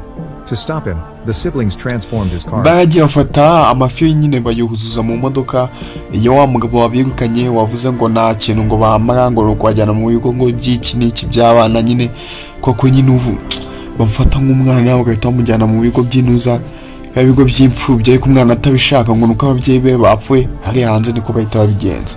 Bagiye bafata amafi bayuzuza mu modoka y'uwo mugabo. Both of them studied hard to get scholarships. Gusa bana ikintu bakoze ni kimwe baragiye bariga cyane ibintu byose babishyira ku masomo yabo mu gihe bari babuze n'umuntu n'umwe ubadobuta kuko barazaga bakabona ngo ni abana bafite ama depression n'ibiki byose abo bana ikintu bakoze baragiye bariga cyane. Ndetse n'uwo musaza ariga ariga cyane pe.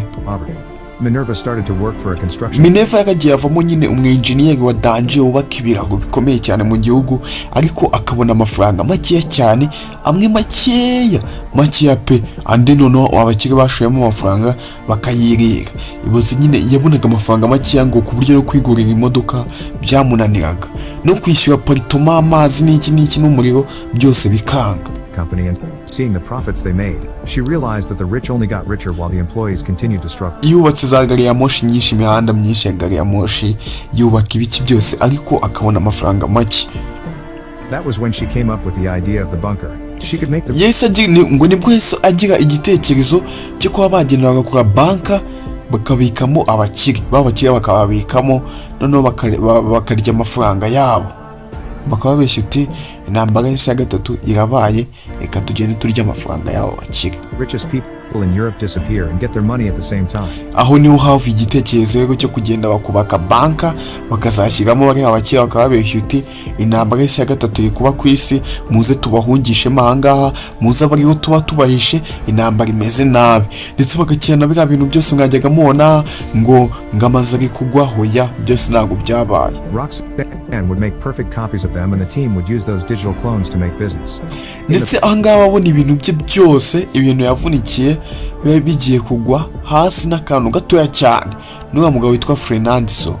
Present, Roxanne discovers that BJ3 is one of On's beloved horses. Gusa hari amakode bavuze amakode basanga ni ifarasi y'umukara, ni ifarasi ya wa mugabo witwa ni Francon, we ya wa mugore we witwa Mimi. Comes from a line of champions and is worth at least 40 million euros. When Oswaldo calls again, the team makes fake Guillermo give him permission to sell the horse. Ndetse ahangaha barongera gukoresha ya AI igize nka Francon. Iyi ni AI nyine, uwo muntu muri kubona ni AI bakoresheje, bafashe ifoto y'umuntu bakayigeneratinga, bakoramo nyine bakora video call, bari gutuburira inde sekreteri w'ushinzwe ibintu by'amafaranga kugira ngo bafate amafaranga yewe yose bayohereze kuri konti imwe, amafaranga bahite bayarya y'uyu mugabo, kwa ko biba munsi muri banka ntagaze ibintu biri kubera ku isi, bamubeshya uti intambara y'isi ya kabiri iri kuba nako ya gatatu. Now Oswaldo needs the horse's documents, which are in the house safe. Since the team doesn't have the combination, fake Guillermo asks Oswaldo to call him the next day from the house so they can open the safe together. Meanwhile, Guillermo and Rafael are in the bar with Ingrid and Elena. Minerva contacts Ingrid through her earpiece and tells her to get Guillermo's safe combination. At the gym, ukurikiye filime witonze, hakunino batangiye gutekereza nyine ukuntu bagiye kugenda bagafata Fernandso bakamukuramo kode ze nyine za kode na kode za konti, nyine imibare y'ibanga ifungura nyine ahantu hari amafaranga, kugira ngo bagende bayohereze ku yindi account, cyangwa se iyo mibare y'ibanga bagende bayihe uriya mugabo sekreteri agenda afata amafaranga abazingagiye kugura kampani, kumbe amafaranga bahite bayarya bari abajura. Max discovers hakunino hari akantu kaguye hasi muri kukabona, ni twa tuntu bambara mu matwi. The Jocko's earpiece fell during the fight. Max yakaguyeho hakunino. He puts it on and hears his father's conversation. Yakambaye ahita yumva yuko ibintu byose bari kuvuga abantu, abajura bose bari kubumviriza, bahise nyine satanya kumva amajwi y'abandi bantu, ahita yumva yuko byanga byakunda abantu barabumviriza buri munsi. And realize they're being spied on. The team immediately catches on and mutes it. Cindy Ese bya bisambo bita bivuga uti tugende tumwake ka kana ari kuvugira kari kugira mu matwi yiwe tukamwambura. Sent to take the earpiece from him.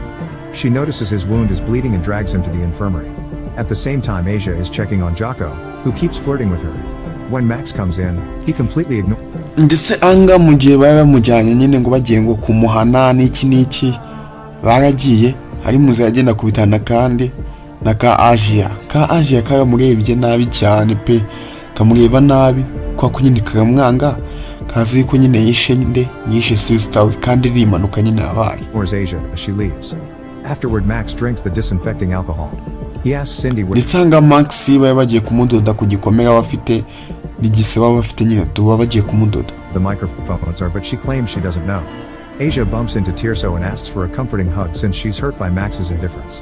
Minerva finds this amusing since Tirso was assigned to keep an eye on her and isn't a real friend. Victoria and Frida bump into Mimi, who isn't feeling well. She asks if they've seen Guillermo, but he's been missing for a while.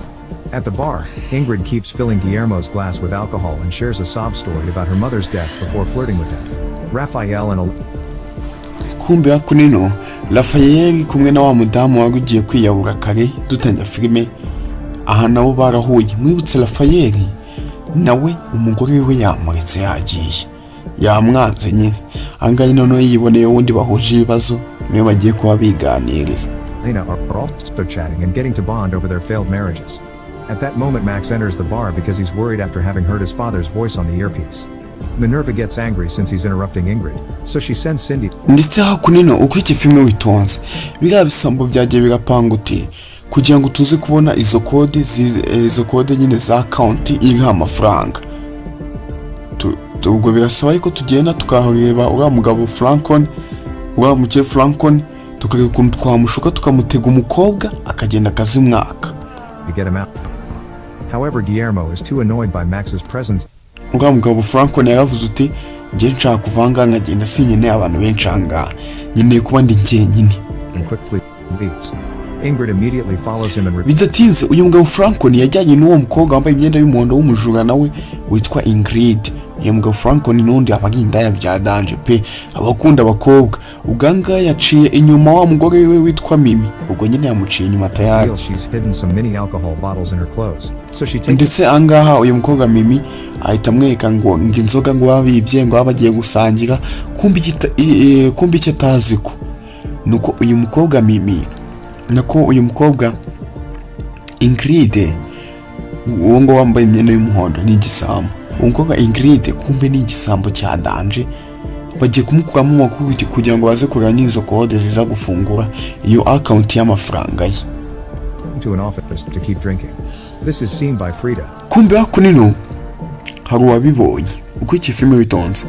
Mama wa Max yabonye nyine wa mugabo inde Francon ari kumwe n'akagakobwa Ingrid, atavuga ati kumba agiye guca inyuma Mimi kanjye kubwira Mimi yuko agiye kumuca inyuma. Bidatinze yaraje ahita abwira Mimi uti yewe bari kuguca inyuma ngwino wirebere. Babagore bahise baza nyine baze kureba nyine ngo ninde wabaciye inyuma. Kumba anga Ingrid nawe ari gukora ukuntu ashoboye kugira ngo arebe niba yakaka kode uriya mugabo. Tells Ingrid to hurry up. To slow Mimi down, Minerva stops the elevator with her inside.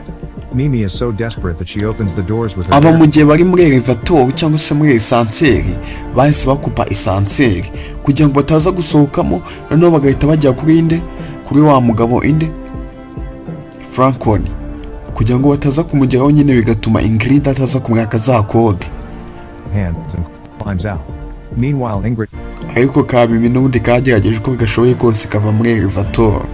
Plays a game with Guillermo, saying she can always tell if he's lying. She makes him right. Uyu mukobwa Ingrid yatangiye kubwira uyu mukire Francon uti ngiyewe iyo ndebye abantu mpita menya niba bari kubeshya cyangwa batari kubeshya. Ugiye kujya wandika ibintu umbwira uti mpita umbwira uti ibintu urambeshya cyangwa se ntabwo mbeshya. Niwo mukino tugiye gukina. The answers to her questions on a notepad while answering aloud, and Minerva tells her what he wrote through. Yagiye amubwira nyine ibintu by'ibibazo akamubwira uti ese watangiye nyine gukora za bwombo ufite imyaka ingahe? Avuga ngo imyaka 17. Arangije ku rupapuro yari afite ahita yandikaho no. Abangaba noneho bari kurebera mu makamera bagahita babwira wa mukobwa Ingrid uti yanditseho no. The earpiece to confirm if he said the same thing he wrote down. After a few silly questions, she asks for the safe combination. Uyu mukobwa Ingrid bari kugenda bamubwira nyine mu maekuteri bakamubwira nyine ibyo yanditse ku gapapuro yahishe n'umukino nyine bari gukina tuwo guhisha.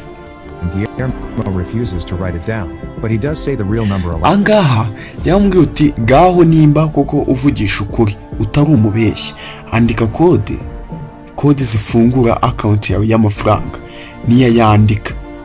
Ukumva ntabwo yigeze yandika, none atayanditse babandi bari kurebera muri kamera barabibona ko atayanditse. Ahita abwira ubwo Ingrid ahita amubwira uti nayo wanditse urambeshya. Uyu mukire Francon nawe ahita avuga uti we burya shahoze ubwenge pe, uzi ubwenge nabibonye ko nyine ushobora kureba umuntu ugahita umenya ko nyine ari kubeshya cyangwa atari kubeshya. Guillermo and Ingrid are about to kiss. Mimi breaks the lock with a fire extinguisher. She goes on a rant about how he manipulated. Hakuno Mimi yaraje asanga wa mukire Francon ari kumwe nandi na Ingrid ahita arakara cyane. Ewana ngo wanjye uyu mugabo n'ibiki byose. Years and breaks up with him. Guillermo returns to his apartment and finds Asia watching On's videos. He takes the phone from her. Angaha baratweka uyu Asia yari kureba amavideo menshi cyane wa musore wacu Max ari kumwe na wa mukobwa yishe cyagiye bakora impanuka nyine ariko banyine amafoto menshi yambaye usaba yuko yazabwombo n'iki uwo nyine nawe kumva bishaka. And rushes to find Max to start punching him. He says that Max is making things. Ndetse uyu Francon umukire Francon yaragiye n'umujinya mwinshi ajya gukubita Max amuziza yuko ngo yahaye umukobwa we telefone. It's worse by bringing back the past and confirms that Asia's mother self-deleted out of grief. Guillermo keeps ndetse aragenda aramukubita muhindura ibyatsi pe beating Max up but stop. Gusa mama we nawe ahita aza gutabara ahita amukubita ikintu mu mutwe. When Frida breaks a vase on his head, she sends his son away and Asia sees him bleeding on his way out. Then Frida starts yelling at Guillermo. Mama we yashaka atabara nyine atabara umuhungu we asigana atunganya uyu nguyu, who apologizes before they hug. Suddenly they kiss, revealing they've been having an affair for over 20 years. Now they're both single. Frida wants to be a proper couple. At the gym, Asia apologizes to Max for getting caught by Guillermo. Hakuino batweka mu yandi mashusho noza yibere muri gym.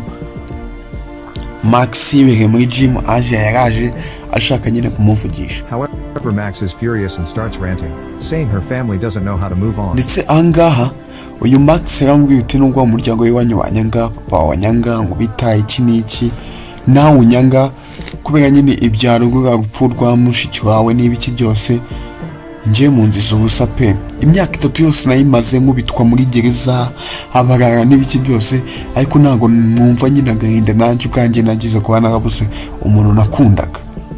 That he really hates her.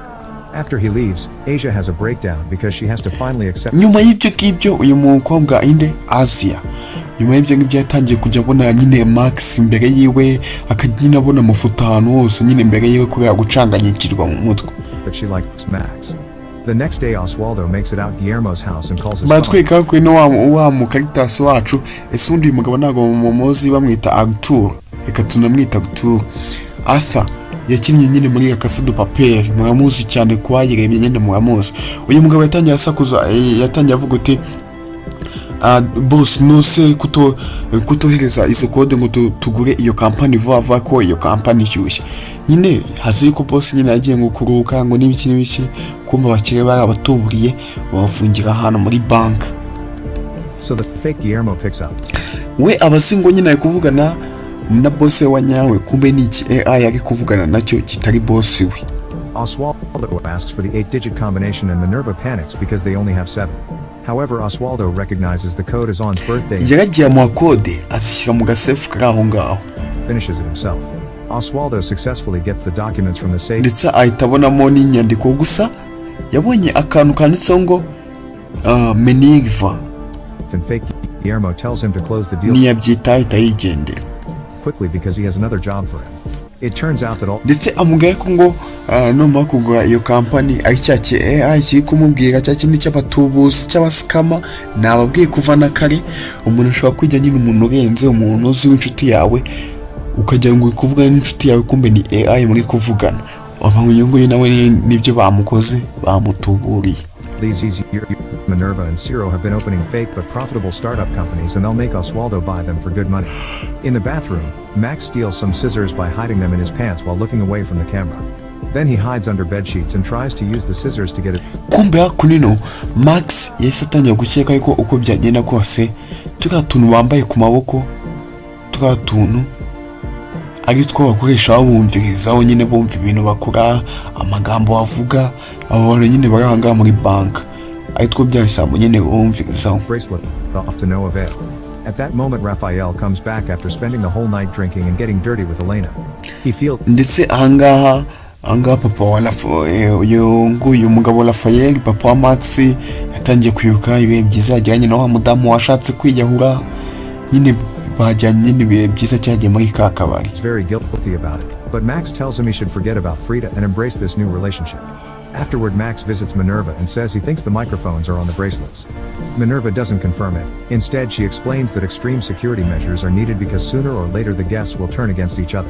While they chat, Max pulls at a cable with his foot. Kumbe hakunino ukwice filme witonze angaha Max yaje kureba wa mudamu ukuriye nyine ibanka Meniva aramubwira ati ese kubera iki muhura mutwumviriza mutureba ibintu byose dukora ni ukubera iki to make a laptop fall from the desk. Minerva rushes. Kumva ngaha yakuruye laptop yawe ku meza yikubita hasi. Max niwe ubikoze, akoreye ya laptop yawe ku meza ngaha y'uyu mudamu yikubita hasi, arangije nawe ahita yiba igitabo, Action to steal a map that he hides in his clothes. arangije nawe ahita yiba igitabo arakijyana. Ukurikije filime witonze. In the spa, Frida and Guillermo discuss their relationship. Mbatweka hakuno no Frida kumwe nande na Franconi. Kumva ngaha barakundana mu ibanga rikomeye cyane. Frida yagiye yanga Raphael kandi Franconi Raphael ni inshuti ye, bivuze ngo bari bamazaga imyaka 20 babaca inyuma ngo bakundana mu ibanga rikomeye cyane. Which started when they were in school. Frida thinks she's different from Guillermo's other. Ndetse Frida ngo aba yifuza nyine kuzabwira abantu bose yuko ngo akundana n'uyu mugabo Franconi. Uyu mugabo Franconi akaba atarabishaka nyine yuko nyine bavuga uti ngo nakundanye ngo n'uyu mugore hoya ngo byari ukwangiriza nyine ngo inshuti yanjye Raphael kwa kunyine ngo umugore wiwe. Lovers and insists on a proper relationship. They end up getting naughty. Later, after Guillermo leaves, baratweka kuri noneho Ingrid comes to give Frida her massage. Frida mentions the bar incident and warns uyu mugore Frida yabwiye Ingrid, uyu Frida n'undi niwe mama wa Max, yabwiye Ingrid uti ngwino nkore massage kandi ngo nizongeye kukubona uri kumwe n'uriya mugabo nde Franconi, bisa ngo nyine abo yamufuhiye kwa kamukunda. Ingrid to stay away from Guillermo. Meanwhile, Mimi wanders around the bunker while feeling very sick. She ends up taking. Baratweka kuri no Mimi no mugore wandi wa Franconi. Mimi yasanze Franconi ari kumwe na Ingrid cyagiye hande bari kumubaza ibibazo arafuwa nyine tu, anga yapanitse yataye umutwe iki n'iki byose. The elevator to the dome and passes out. Moments later she wakes up with even worse pain, yet she keeps going. Ndetse ngaha Mimi indwara ze zose abafite ziba zazamutse, ziba zagiye zikazamuka iwana bamerewe nabi pe. Feeling like she's burning, Mimi takes some clothes off before taking the stairs. Mimi abari gutabaza asaba ubufasha avuga uti mumfashe rwose ndapfuye pe. Glass door. She manages to pull it open and finds the control room. Mimi watches the cartoons on the screen. Mimi yaragiye ajya nyine ahantu bajya barebera nyine ibintu by'amafilime kandi bajya bicara, ariko nyine ahanga bari muri bank. Soon the team sees Mimi on the ahita aryama ngaho, gusa bya bisambo byarebye gutya ku makamera bihita bibona ko ari umudamu nyine ufite ikibazo nyine hanga muri bank, bajya kureba ibyari byo. cameras and rescues her to bring her to the infirmary. Asia is called to take care of her, but she explains. Bidatinze babwiye Asia abari weza kumuvura kuko nta wundi muvuzi urangaha. Julia murabizi ko niwe wari umuvuzi ariko bamuhanuye kuri etaje cyagiye murabyibuka, bahita babeshya uti ngo yiyahuye. And she doesn't have enough training to make a diagnosis. Minerva tells her that Roxanne can do it. Mimi just needs to. Ndetse angaha uriya Minerva uyu ukuriye nyine iyi banka yahise avuga uti nubona hari ibindi utari buze gushobora kwa kunyene uriya mukobwa Asia yari yarize kwiga kuvura ariko ntabwo yarakabye, ntabwo yigeze abisoza nyine nawe nangazi ibintu agiye gukora pe nubwo azi kuvura, ariko nyine yaramubwiye uti mwaza gukoresha ya AI bitwa Roxanne ibabwira utuntu muruze kujya mukoresha. Ndetse anga bagiye bapima ibimenyetso bye bitandukanye, bapima nyine uyu mugore Mimi mumpima nyine ibimenyetso bigiye bitandukanye, bangije bahita babwira ya AI uti ese ko twampimye ibi n'imwe tukabona ibisubizo yaba arwaye iki. Blood sample to conclude that Mimi has kidney failure, which means she needs a dialysis machine. The bunker doesn't have. Ndetse ya AI itibiyeka nyine ukuntu ikibazo nyine uwo mugore ashaka kuba afite.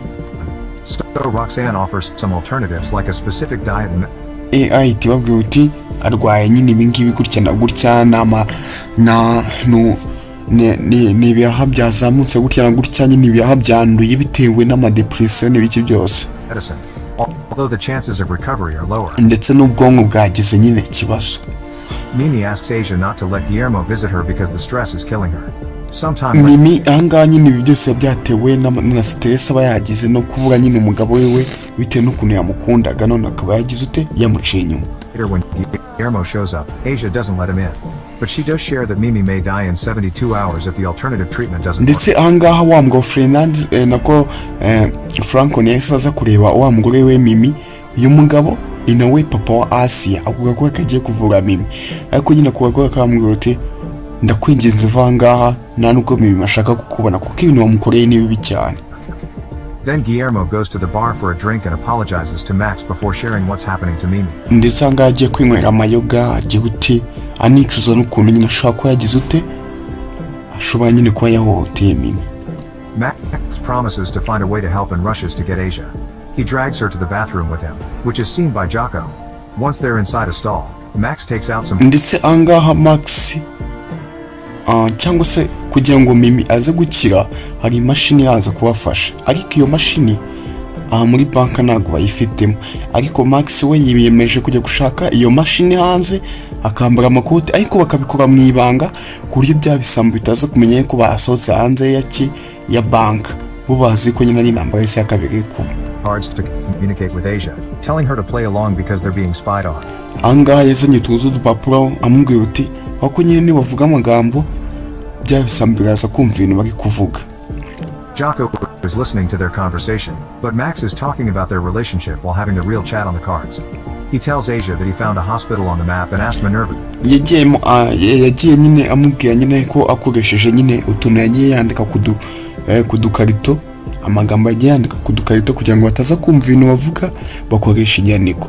Agenda amubwira nyine ibintu yagiye yanditse amubwira uti ahantu tubuze gucekera na ameze gutya na gutya ni mayiro izi nizi na gutya ibintu nyine nk'ibyo nibyo ari kugenda amubwira bapanga wagwane kugira ngo arebe nimba basohoka muri banka barimo. To send a team to retrieve a dialysis machine. However, Minerva refused to let anyone out, so now Max wants to go outside himself. Asia wants to protest, but Max reminds her to keep up the act, so instead she starts confessing her feelings for him. Then Max explains with more cards that he talked to Guillermo and that he wants to do this to make up for what he did to An. However, he needs her help. Max kisses his hand to make it sound like they're kissing before showing the cards with his plan. He wants to shut down the security system, and to do that they must disconnect Roxanne from the bunker since she can see everything. Ndetse ahangaha hari iki AI kiba cyitwa Roxanne rero aba ari AI ifite kamera igenda ikagihereza nyine amashusho y'ibintu biri kubera ahangaha, abantu bose nyine baba bareba buri kintu cyose bakoze. Niyo mpamvu uyu mugabo ari gukoresha nako niyo mpamvu Max ari gukoresha nyine tutwandiko twibingibi nyine tu.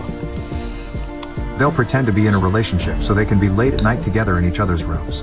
When the duo leaves the bathroom, they have a sweet moment for the cameras. Gusa abandi bari kubabona ku makamera bya bisamba byo biguhita bijya ngo wena banakunda na cyangwa se n'ibiki bari gusomana nyine ngo barakundana nyine tu, kumbe bari gupanga ukuntu bashaka kuba basohoka hehe muri bank. And Jocko gets very jealous. Later, Asia checks on Mimi and finds Victoria there. She said, ndetse wa mucecuru Victoria nyogokuru wandi wa Max yaje kureba wa mukobwa Mimi, kumbe mwibuke uyu Victoria n'umutinganyi, noneho akunda uyu nguyu Mimi, akunda uyu mukobwa Mimi, yaje gusaba yuko bafata Mimi bakamujyana mu cyumba cye. She can bring Mimi to her apartment and let her nurse take care of her. Mimi likes that idea, so they move her there. Mimi nawe arabyemera nyine yuko nyine agenda bakajya mu cyumba cy'uriya mudamu. Once Victoria is left alone with Mimi, she shares a cigarette with her and even gives her one of her medicine patches. Madamu Victoria cyangwa se mucecuru Victoria nawe aba yifitiye ikibazo cya kanseri bitwa leukemia. Abari kanseri nyine yuko akuze ubona abantu bajya bafata utuntu nyine kajya ubona utuntu nyine tumeze nk'udupfuko bahura batwishyizeho. Abari kanseri nyine iba yarabageze kuri nyine bahura bishyizeho tuba dufite nyine ikintu tubavura. Both women take too much and enjoy the trip. However, when Mimi feels pain again, Victoria asks her nurse.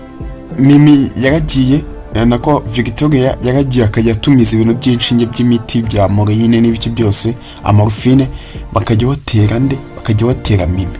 Noneho Mimi kubera ko bagenda bamutera ibintu by'imiti byinshi cyane akajya yumva nyine ameze neza nyine kuba ari kumwe na. Eventually the women end up getting naughty. In the meantime, Oswaldo calls Guillermo's phone. Barakweka ko ino Francon yarahamagaye ni AI nyine tu. And the digital copy picks up. Oswaldo is worried about these weird companies that Guillermo wants him to buy and thinks they should slow down. Ndetse Oswari cyangwa se sekretari we abari mu ndege yishimye cyane ariko amayoga avuga uti tugiye kugura company izatwinjiriza amafaranga y'ikubye inshuro 5 ayo twinjizaga ku munsi. Guillermo explains he doesn't want to be careful in life anymore and convinces Oswaldo to keep on buying. ndetse uyu Franconi abari AI bakoze nyine tu ariko uwo mukire baba baramufungiranye ngaha muri bank rero abajura bashaka kurya amafaranga ye bakoresheje iki AI kiwe. Max returns to his room and asks Raphael not to ask questions when Wasweka kuri no Raphael agiye muri gym Asia comes by later. ariko kubwira nyine ukuntu nyine uyu Max amunga nyine ukuntu mama we atigeze amwitaho imyaka 20 bamwanye yose atigeze amwitaho ndetse yanamuretse akajya namuca n'inyuma akoresheje Franconi. Raphael is moved by this trust and decides to make a confession. It turns out he testified against his own. ndetse anamugana ukuntu ngo Raphael atakomeza abwira nyine uriya Max uti Franconi niwe wambwiye uti nzagufungishe ubundi ntabwo nashaka kugufungisha mwana wanjye ndagukunda. Guillermo threatened to kill Max. ndetse ngo Franconi yaneye ubwo baravuga uti nzakwica nibiba ngombwa nzanakwica. Raphael explains to an angry Max that he stayed friends with Guillermo. Raphael rero nawe nyine ahitamo nyine kuba yatanga umuhungu wiwe akamubera nk'igitambo ariko nyine kumusaba imbabazi. Because he couldn't fault a father for such behavior after losing a child. Max finally understands his father and forgives him for sending him to jail. Afterward, Raphael goes looking for Elena. kumbe hakuri na Raphael nawe yarasohotse ahita kupitana na wa mudamu wasigaye bacucikanye muri iyi minsi batangira nyine gukora iki namwe mwabyumva. And kisses her, finally ready to start over. At the gym, Guillermo and Frida play basketball while discussing their relationship again. Hakuri no muri gym naho aho Franconi ari kumwe nande kumwe na mama kumwe na wa mugore wande na wa mugore wa Freddy's angaho bari rero naho gikubona yuko nyine bari guca inyuma nde Raphael. Guillermo announces he doesn't want to go steady with her because his priorities are his daughter and his friendship with Raphael. Frida kisses him and says this will be the last time they'll be together unless he changes his mind. ndetse uyu mugore uyu ngabo nyine aba ari umugore wande aba ari umugore wa Raphael abashaka kuzavuga ko nyine akundana ngo n'uyu mugabo Franconi ariko Franconi we ntabwo babishaka. Afterward, Guillermo talks to Raphael. He shares that after his wife's death, the cops brought her purse, but he didn't dare to open it until a few weeks ago. gusa ngaho uyu nguyu Franconi yaje kubera Raphael amubwira uti yuko nyine afite ikibazo gikomeye cyane kimuremereye afite nyine ibibazo nyine tu. When Guillermo charged her phone, he discovered that the last person she called before self-deleting had been Raphael, so he wants to know why. Raphael explains she called him to assure him that she didn't hold any grudge against him or Max. In Max's bed, Raphael nawe nyine akomeza amubwira uti ibibazo byose wanyuzemo cyo ntabwo byari ibibazo bikomeye pe. He and Asia cover Roxanne's camera with a jacket. Then hakuri no bagiye bafata ibyenda bande Max kumwe na mukobwa Ashi abagiye bafata ibyenda ya AI bitwa Roxanne bahita bayipfuka kugira ngo itaza kureba ibintu bari gukora. they tie speakers to their bracelets using surgical tape. The speakers ndetse bafata udu headphone twishe cyangwa se udutuboro batwita ngo kira utubluetooth radio twama bluetooth twishe baduhambira kuri bya bikomo bambaye kwako bya bikomo nibyo bikorwa nyine amajwi baba bari kuvuga. play music so the bracelets won't pick up their conversation. They agree to work bihambiraho nyine amaradio ku kaboko kugira ngo babajura bataza kumva nyine ibintu bari kuvuga bagiye kugambana ukuntu bagiye gusohoka muri iyi bank together to leave the bunker, and Asia uses the chance to apologize to Max for how she's been treating him. Max explains he's been looking around the bunker and has found a hidden emergency exit sign. It appears to be a staircase in the ceiling. ndetse ahangaha batangiye gupanga nyine ukuntu baguze gusohoka muri banka babona nyine sikariye za emergency kariye nyine zikariye nyine zo guhita nyine ucikiramo mu gihe byakomeye. Asia says she knows how to make a bomb, so she'll provide a distraction. First they need to disconnect Roxanne, so he wants to find a way to drill a ndetse bapanga umupango ukuntu basiba barawunoza fresh nako bazasohoka ngaha barawunoza fresh mu gihe birabijura nabyo byapanze nyine ukuntu bizabira. wall and cut a bunch of cables. Max leaves to investigate and tells Asia she can stay in his room. Asia picks one of Max's shirts and gets into his bed to sniff his pillow. She's so excited that she gets naughty with her hand. ndetse anga uyu Asia nawe aba yatangiye gukunda nyine Max cyane yatangiye kumukunda pe. Same time, Frida gets naughty with Jocko in a place where Guillermo can see them just to make him jealous. In the meantime, Oswaldo has arrived at the office of the fake company. Barakweka wa mugabo nde wa mugabo nyine ugiye kugurisha kampani wa wundi asa Arthur wadukire muri Rakasa. Uyu mugabo nawe batangiye nyine kugenda bamujijisha kugira ngo aze gusinya amasezerano atarebye. Moments later he calls Guillermo to tell him that someone has already made an offer for the company, which is another trick by Minerva to make him pay more. Ndetse nganga bagiye gusinya yuko agiye kugura indi company ariko akajya avugana n'iki AI kirahunga nyine atari umuntu wa nyawe. Azi ngo ni boss we, kumbe ntabwo ari boss we. When Max returns to the room, he's brought some gym equipment and cutlery.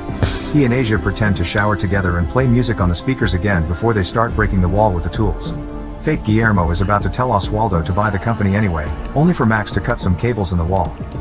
Uyu nguyu Max yaragiye afata urutsinga. This shuts down the system, and the call ararukata agikata urutsinga connection zahise zibura. lands. Oswaldo stares at the word Roxanne. Ndetse na ya AI bitwa Roxanne ihitivaho.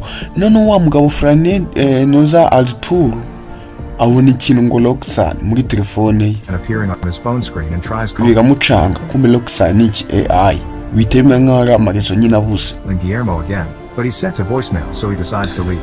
Minerva and Ciro rush to reset Roxanne, and Asia tracks how long it takes while Max covers the hole in the wall.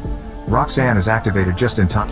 Roxanne yahise yongera igarukaho none batangira kongera gukomeza nyine kuvugana akomeza nyine kuvugana n'iki AI atabizi.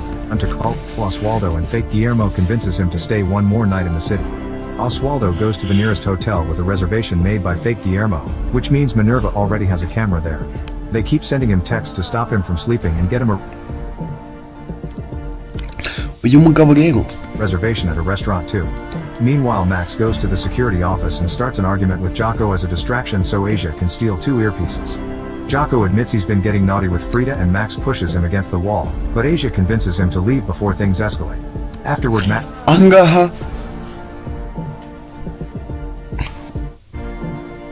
checks on his uyu musore wacu Max yaje kurwana na cya gisekiriti bapfa uriya mukobwa mother, only for Frida to admit she didn't visit him in jail because Guillermo is the love of her life and she couldn't stand the idea of visiting the guy. Gusa ngaha mama wa Max yabwiye Max uti ndi gukundana na Franconi turi mu rukundo.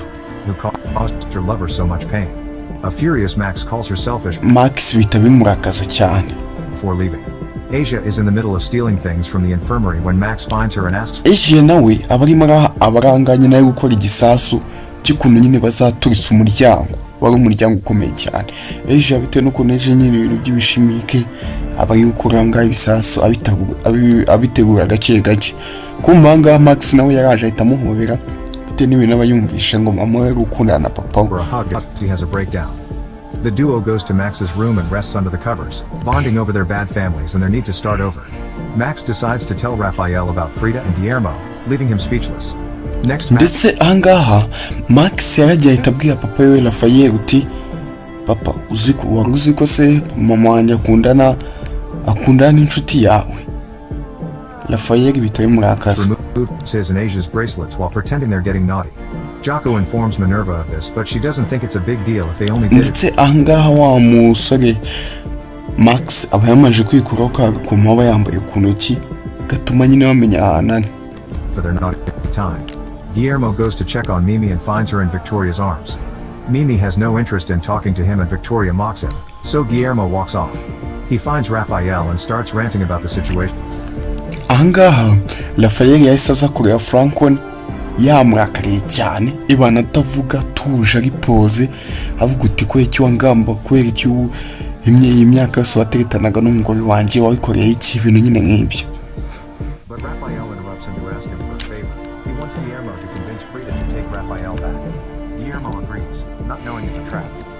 Ndetse anga bavugana batungana nk'uko muri kubibona bashihurana nyine baterana amagambo ariko nyine ya magambo y'abantu nyine b'abagabo apana yandi yo guterana amagambo nyine bagasakuzaho ya babwirana nyine utuntu tugambo tukakomana. He drags Frida to the bathroom and tries to punish her for misbehaving, only for Frida to headbutt him.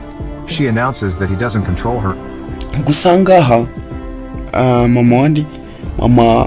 mama wa Max yakubise uyu mugabo Franconi ahita amuvuna izuru bitewe n'uko ngo uyu mugabo aba yanze kuvuga ko nyine ngakundana n'uyu mugore. Anymore, and takes charge of their naughty time. After pushing Guillermo to his knees, Frida opens the door and finds Raphael gusa mbere ko afungura umuryango asohotse ahita abona wa umugabo we Raphael yari ahagaze yari kuwumva yuko bakundana nyine bamuca inyuma. He reveals that he lied about the phone call. Ngo byaramubabaje. Guillermo's wife called him because she'd found out about all his affairs and wanted to know if her husband really loved her. Abura ikintu yarenzaho ahita yigenda arikomereza. Raphael said no, and Guillermo now blames him for her death.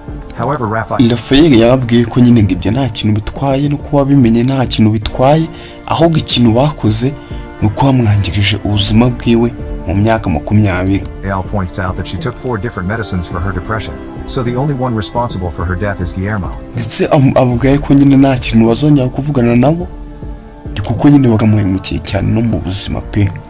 Back to Oswaldo, he goes to the restaurant. Batweka kuri no Artur asa aho agiye gusinya amasezerano rwose. And sees Ingrid crying at another table with an actress. Ahindukiye gutya yabonye kuri no umubyeyi yari kubwira umwana we wamubwiye uti ngihangane mama we ntago ari buze gupfa, umubyeyi wundi n'abandi bantu tubonye muri film.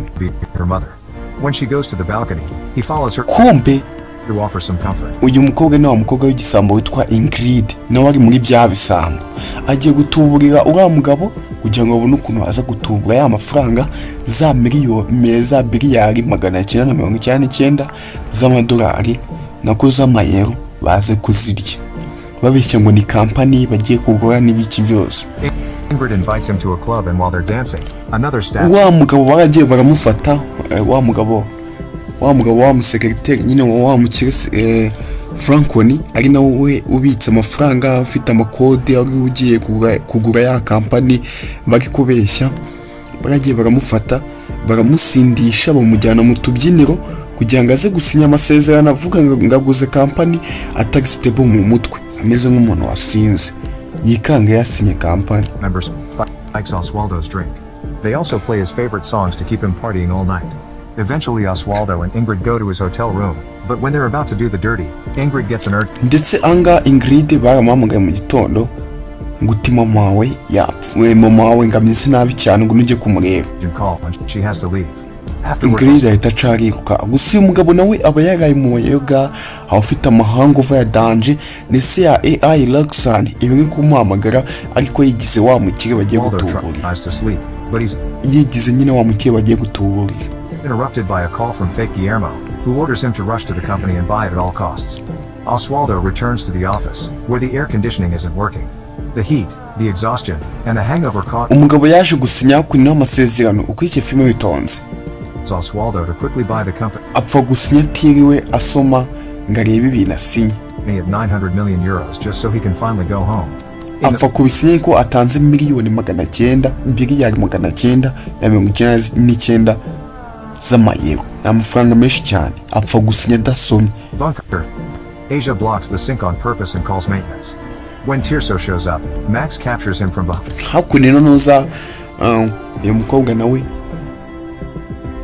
Asia yahise aza kureba yaba nyine baje kureba hakuno umurinzi baramusinziriza bamutera imiti kugira ngo barebe ukuntu bacika amanga muri bank. Asia puts him to sleep with an injection. Then she puts on Tirso's uniform and carries him inside his cart. Ndetse uyu mukobwa yahise yambara imyenda ya wa musekirite. Using Tirso's fingertips, Asia gains access anakoresha nyine n'intoki ziwe kuba kuzifungura ahantu henshi to the maintenance room and steals everything she needs for the bomb. Moments later, Max and Asia cut the cables again and Roxanne is shut down. Baragiye bafatanya insinga. The duo then rushes umuriro witubura Roxanne nyina ya AI yabo bitwa Roxanne ihitivaho to install the bomb in the storeroom and fill kugira ngo bagije in quarters with smoke. Bafata ibintu byose byinshi cyane bagenda babitera ahantu hose kugira ngo ibintu bize kuba kavuyo. Noneho Max aze kubona ukuntu aza gucika asohoke hanze arebe koko nimba ari intambara y'isi ya gatatu cyangwa bari kubatuburira. Fire extinguishers. Soon the bomb finally explodes and power. Ndetse gisasu abateguye bakoze bahita bagituritse ibintu byose bigahita biba akajagari muri bwavumo babishemo muri yanuza muri ya tano muri ya bank. Goes out and the entire bunker. While everyone is confused in the smoke, Max releases the emergency stairs and Asia gives him some na za sikariye byose ko bagiye babitegura za sikariye nyine umuntu azamukamo hagize nk'ikibazo cyihutirwa nazo ahita zinyuramo to protect him from the radiation. Each of them puts ndetse anamuha n'imiti nganywe ngo ishaka kuza kumufasha mu gihe ageze ahantu hatari oxygen nyinshi ataza gupfa vuba on an earpiece and says a final goodbye before he leaves.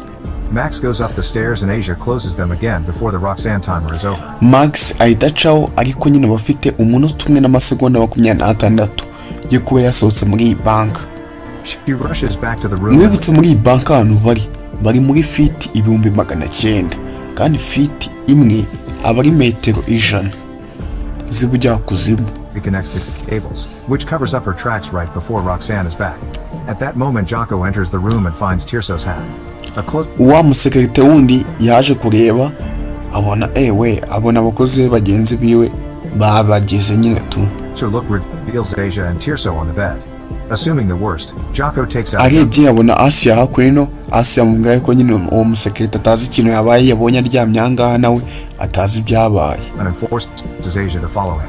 At the airport, Oswaldo is boarding a plane to go home.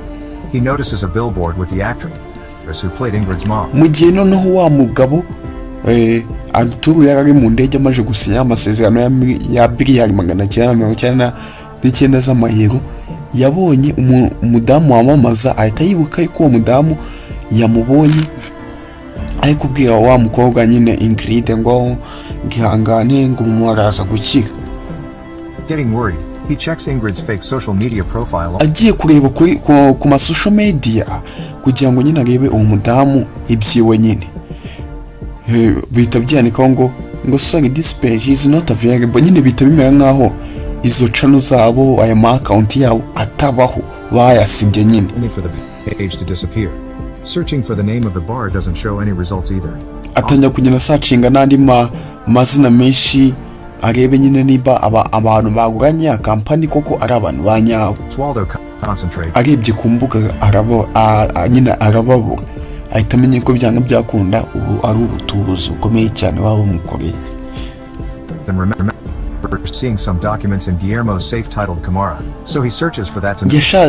Yasachinze muri ijambo Kimeya kuri Google naho asanga abo bantu batabaho. No avail. Finally realizing he's been manipulated. Yibuka ukuntu yasenye $999 z'amayero umugabo biramurenga isi mwikagiraho imufungira amafera. Oswaldo makes the plane turn back. Tayari abajura bamusikamye amafaranga babayariye. Yesenyaga kandi yasinye ya masezerano muri ya company. Oswaldo rushes to the office of the new company and finds it empty. He calls Guillermo. Yaje asanga company yera nta muntu n'umwe urimo. Company bari gukora amasuku. Everything and asks about Camara. He also asks for. Ndetse ahita amubwira boss wa boss we amguti ese boss ibi nibiki wakoze ko company twaguze ko nabonye tari ya nyayo nibiki wakoze. Guillermo's nickname for him in college. Since Roxanne doesn't have. Ndetse umugabo angata abatanye gukeka ko kuvugana n'iki AI atari boss we wa nyawe abari kuvugana na AI. The answer. Oswaldo promises to call the police and hangs up. On the street, Oswaldo tries to call the cops. Uyu mugabo nyine babatuburiye ari amafaranga yose atarayiwe ya boss we isimwe kagiye kamufungira amafiri yamagaye polisi. However, Ingrid suddenly pushes him and gusa bidatinze bahise bamwica. Babaraga bahise bamwica byabisamba. Bahise bamwica mbere yuko yamagaye polisi. Catches him to break his neck before dropping him in front of a truck. Lucas steals Oswaldo's phone and leaves, like an accident. Bafatana telefone bamaga polisi bavuga uti nta kibazo dufite nta cyabaye. Hearing the alarm, Victoria tries to wake Mimi up to no avail. Anga Victoria ukwiki filmi witonze. Main computer receives a lack of vitals from Mimi. Nako Victoria nyine nuga muceco. Noneho Mimi abameze nabi baba bamuteye ibishinge byinshi byo mafurumine n'ibiki. So Minerva runs to get Asia, interrupting Jocko's interrogation. Asia notices the medicine patches and alcohol smell. Ndetse baba bamuteye uburozi bwinshi cyane ibiyobyabwenge amatabi bamuhaye ubuzima bwe buba bumeze nabi cyane. Mimi's body and yells at everyone for not taking care of her. She tries her ndetse uyu nguyu Asia agerageza kumutabara. Best to revive her, but it's too late. Mimi is dead. At the bunker's reception. Ariko nyine Mimi aba yapfuye byarangiye pe. Max startles the receptionist and puts her to sleep with an injection. Using her hand, he opens every door in his way. Max nawe abageze ahantu kure arimo asohoka muri iyi banka, abarimo agenda asohoka muri iyi banka gake gake. Minerva finally sees him on the cameras and sends Jocko after him. After Max, Minerva uyu ga mudamu ni Minerva nyine yabonye ku makamera ahita abona ko nyine Max arimo aracika. Angije ahita abwira umurinzi we uti genda wice Max. Puts on a hazmat suit, he gets ready to leave, only for Asia to contact him through the earpiece. She explains that Mimi is dead, so there's no need. Ndetse ahangaha uriya Asia ahita abwira